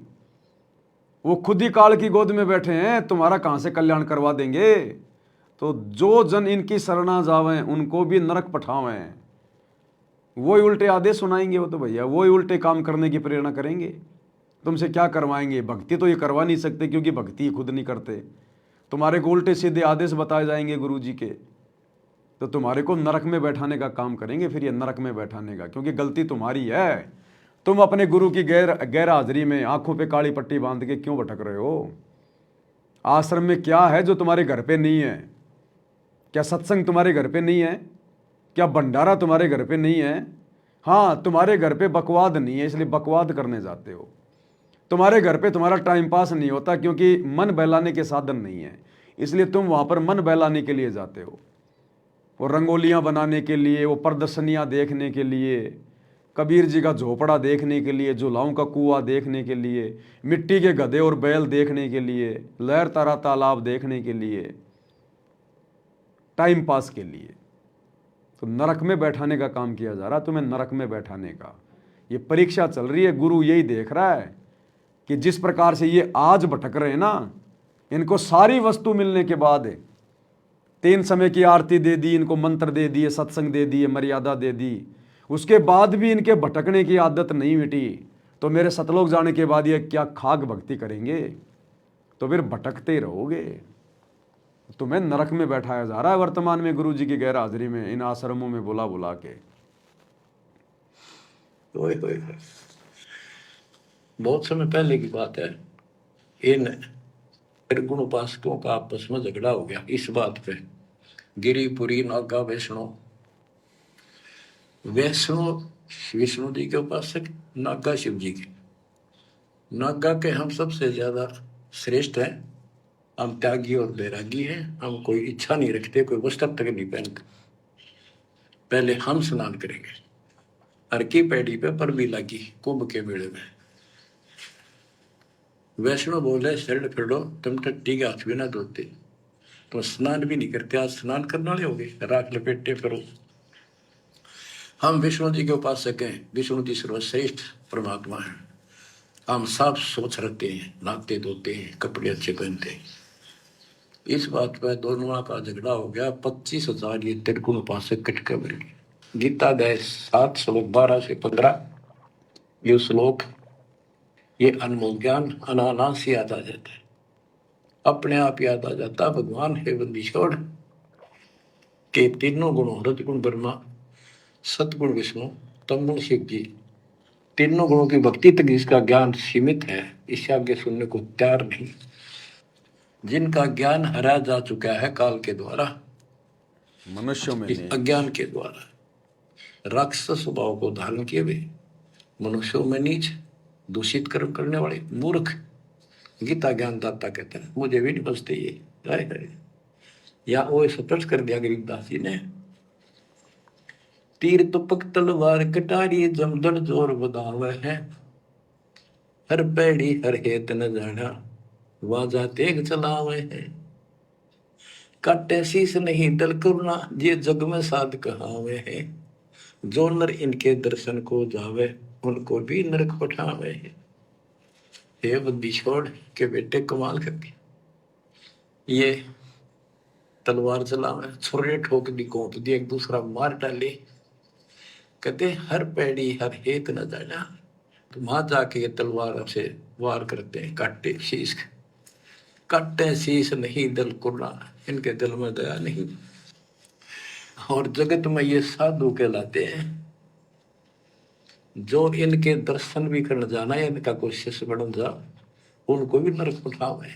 यह शिक्षा देंगे और है क्या, यो भी वेदा है वेदे से वेद अलैदा, यो भी वेदा, वेदा क्यों जाना हम सतगुरु बैठे लो जाना। संप्रचला को साहेब कहते चेतन सार चलावे हैं, अंधा जगत पुजारी जाका दुनिया के मन भावे हैं, पारख लीजे शब्द पति जैसा लिखला पुजावे हैं, तुलसी तोड़ मरोड़े मूर्ख जट पर फूल चढ़ावे हैं, यो भी वेदा है वेदे से वेद अलैदा, यो भी वेदा, वेदा क्यों जाना हम सतगुरु बैठे यूं जाना। कहते संपट चला को साहिब कहते एक पत्थर की मूर्ति को, उसने भगवान कह चिन्ह चलते फिरते बोलने वाले प्राणी मनुष्य उसका माथा टेके, और ऐसी साधना बताने वालों को कहते हैं अंधा जगत पुजारी जाका। इन अज्ञानियों के ये भगत जगत के लोग इनके पुजारी, ये दुनिया के मन भाव है। हाय हाय। पारख लीजिए शब्द पतीजे और सालिक सलाह पुजावे, यानी परमात्मा का ज्ञान ठीक से समझो। ये तो पत्थर की मूर्ति पुजवाते हैं और तुलसी तोड़ मरोड़ा मूर्ख पे जड़ पर फूल चढ़ावे, तुलसी के पत्ते फूल तोड़ कर और शिवलिंग पर चढ़ावेंगे, फूट के भागते अगली पिछली खोटी। यो भी वेदा है वेदे से वेद अलैदा, यो भी वेदा, वेदा क्यों जाना हम सतगुरु बैठे यूं जाना। जैसे कुत्ता सर सराय का परिक्रमा दे आवे हैं, जैसे ऋतवंती सुन ही के पीछे गंड के गेला जावे हैं, कक्कड़ भांग माखो पीवे बकरे काट तड़ावे हैं, सन्यासी शंकर को बोले बम्ब महादे डावे हैं। अब देखो परमात्मा ने उस वाणी का खुलासा नहीं किया, परमात्मा उस कुत्ते वाली वाणी को छोड़ के आगे निकल गए। क्या कह रही वो वाणी, ये कुत्ते वाली दशा वर्तमान में सतलोक आश्रमों से जुड़े हुए इन भक्तों की हो रही है, गुरु जी के परिवार की हो रही है, कोऑर्डिनेटरों की हो रही है। क्या कह रहे हैं परमात्मा, जैसे कुत्ता सर सराय का परिक्रमा दे आवे हैं, जैसे ऋतवंती सुन ही के पीछे गंड के गेला जावे हैं। कुत्ता किसी तीर्थ की यात्रा करके आ जाए, कोई मंदिर के चक्कर लगा के आ जाए हैं, और थोड़ी देर बाद में किसी कुत्ती के पीछे लग जाए, फिर वही कुकर्म करने लग जाए, तो ज्ञानहीन भक्तों की ऐसी दशा होती है। सत्संग सुन के आ गए, लड्डू जलेबी बर्फी खा के आ गए हैं, एक नंबर के भगत बन के आ गए, सतलोक आश्रमों के चक्कर लगा के आ गए, और जगत में आके फिर वही कुकर्म, फिर वही सारे कर्म। राजनीति का आदेश आ गया झूठा, चलो राजनीति करने, गुंडों की सीबीआई जांच का आदेश आ गया, चलो जाट आरक्षण में बैठने का झूठा आदेश आ गया, चलो जाटों की धर्मशाला बनानी है, चलो मजदूरी करेंगे, चलो कोई मर्यादा नहीं, वो कुत्ता कर्म हो रहा है, कुत्ता कर्म। 2 मिनट में भगत बन लेंगे और 2 मिनट में फिर वो कुत्ता कर्म। तो परमात्मा कहते हैं ये भक्ति नहीं है, ये बढ़वागिरी है, बढ़वागिरी। और इस कुत्ता कर्म से, बड़वागिरी से भगवान नहीं मिलेगा। दूसरा परमात्मा ने यहाँ पर कि ऋतुवंती सुन ही के पीछे, वो कुत्ता जैसे लग जाता फिर। तो दूसरा संकेत ये कर रहे हैं परमात्मा कि इस सतभक्ति में अगर आपको ये सतभक्ति करनी है सतलोक वाली, तो आपने इस विषय वासना से हटना पड़ेगा। जो कुत्ता कर्म तुम कर रहे हो ना अभी भी, सतनाम लेके, सार नाम लेके, तुमने इस कुत्ता कर्म से हटना पड़ेगा। नहीं तो चाहे तुम आश्रमों में चक्कर काटो, चाहे गुरुजी के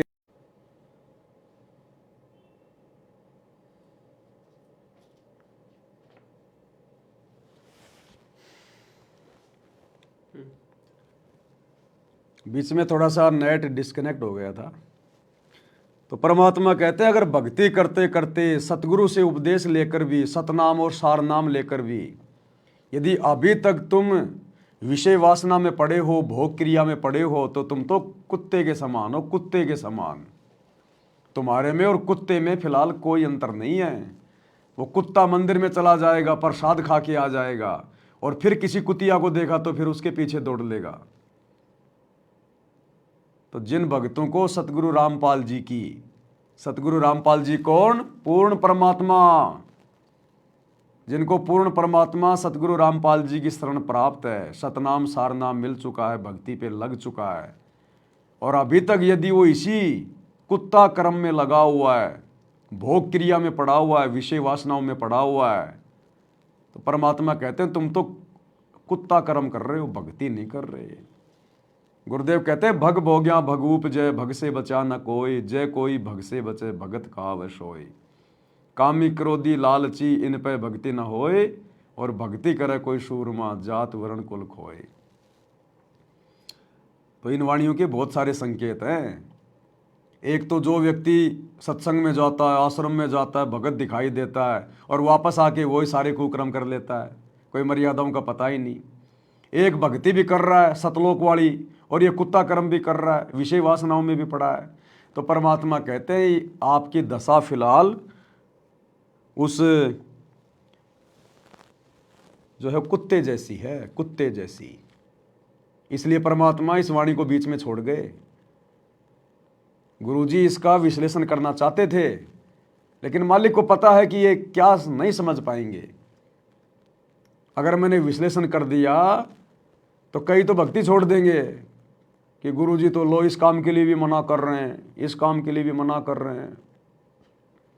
तो गुरुजी हमारी तुच्छ बुद्धि को देखकर, इस वाणी को बोलकर इसका खुलासा करना चाहते थे, लेकिन छोड़कर आगे बढ़ गए।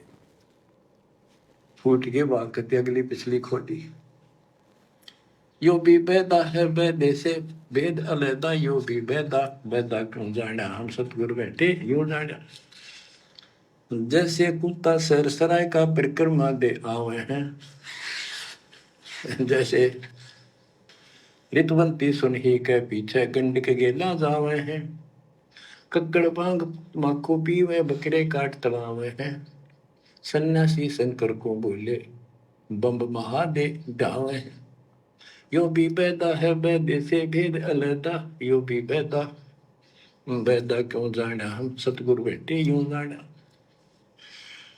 ये दशनामी दया न जाने, गेरू कपड़ रंगावे हैं, पारवलम से परिचय नाही, शिव करता ठहरावे हैं।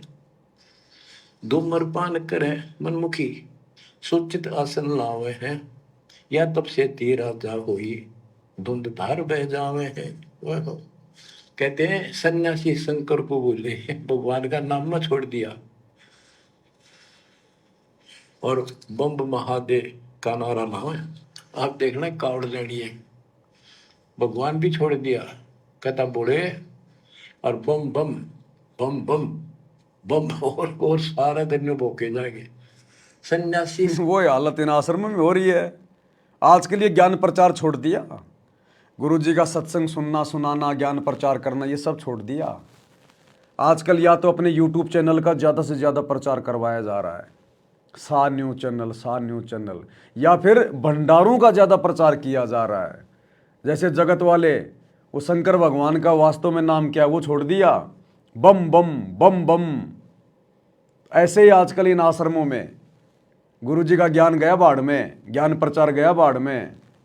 या तो अपने न्यूज चैनल का ज़्यादा से ज़्यादा प्रचार करवाओ दुनिया में भक्तों को मजदूर बना के, या फिर देसी घी का भंडारा, देसी घी का भंडारा दुनिया को आश्रम में बुलाया जा रहा है, जबरदस्ती पकड़ पकड़ के लेके आते हैं। सर आपको भंडारा कैसा लगा, सर आपको यहाँ की व्यवस्था कैसे लगी, क्या करोगे वहाँ की व्यवस्था दिखा के? हैं? अरे सरकार से कोई मेडल प्राप्त करना है क्या, कोई सर्टिफिकेट लेना है क्या तुमने दुनिया से? ये मान बढ़ाई में आता है, मान बढ़ाई में। तो जगत वालों में और संत रामपाल जी के आश्रम से जुड़े भक्तों में फिलहाल कोई अंतर नहीं है। भोके जाएंगे संन्यास दे का नारा लाओ। आप देखना कावड़ लेनी है, भगवान भी छोड़ दिया, कहता बोले और बम बम बम बम बम और सारा दिन भोके जाएंगे। सन्यासी शंकर को भूले बम महादेव धावे हैं, इस बम ने महादेव मान रहे। ये दशनामी दयानी जाने गेरू कपड़े गावे हैं, ये दशनामी दया नाम की चीज मिलकर और गेरुआ कपड़े लाल कपड़े पहनते, पार ब्रह्म से परिचय नहीं, सतपुरुष परमात्मा का इनको ज्ञान नहीं, और शिव को भगवान बताओ, शिव करता ठहरा। यो भी बेदा है बेदे से भेद अलैदा, यो भी बेदा बेदा क्यों जाना, हम सतगुरु बैठे न्यू जाना। तो भाई और बहनों, आज की वीडियो में हम केवल इतना ही लेंगे। छोटी मोटी कोई और सेवा है आज, उसमें थोड़ा सा समय देना है। तो ये विशेष संदेश नंबर 8 का पार्ट नंबर 2 है। कल हम इसमें पार्ट नंबर 3 पे चलेंगे, इसको कंप्लीट करेंगे गुरुदेव के आशीर्वाद से। क्योंकि आज के विशेष संदेश नंबर 8 में जो जगत वाले लोग हैं उनकी शास्त्र विरुद्ध साधनाओं का जिक्र ज़्यादा है। तो आप और हमारे लिए कुछ ऐसा विशेष पॉइंट इसमें है नहीं, इसलिए कल हम इसके तीसरे पार्ट को पूरा करेंगे। और रात्रि 8 बजे जीने की राह पुस्तक के ऊपर जो वीडियो बन रहे हैं उन वीडियो को आप जी अवश्य देखा करें और ज़्यादा से ज़्यादा जगत में शेयर करें, क्योंकि जीने की राह पुस्तक के ऊपर बनने वाली ये वीडियो बहुत ही ज़्यादा विशेष है। तो आज के वीडियो में गुरुदेव भगवान के आशीर्वाद से केवल इतना ही। रात्रि 8 बजे सभी भाई बहन फिर से लाइव जुड़िए जीने की राह पुस्तक के ऊपर चलने वाले लाइव वीडियो में। तब तक गुरुदेव भगवान हम सबको आज्ञा दें, इजाज़त दें, आशीर्वाद दें। बंदी छोड़ सतगुरु रामपाल जी भगवान की जय हो। भाई जो गुरु बचन पे डट गे, कट गे फंद 84 के, कट गे फंद 84 के, कट गे फंद 84 के। भाई जो गुरु बचन पे डट गे, कट गे फंद 84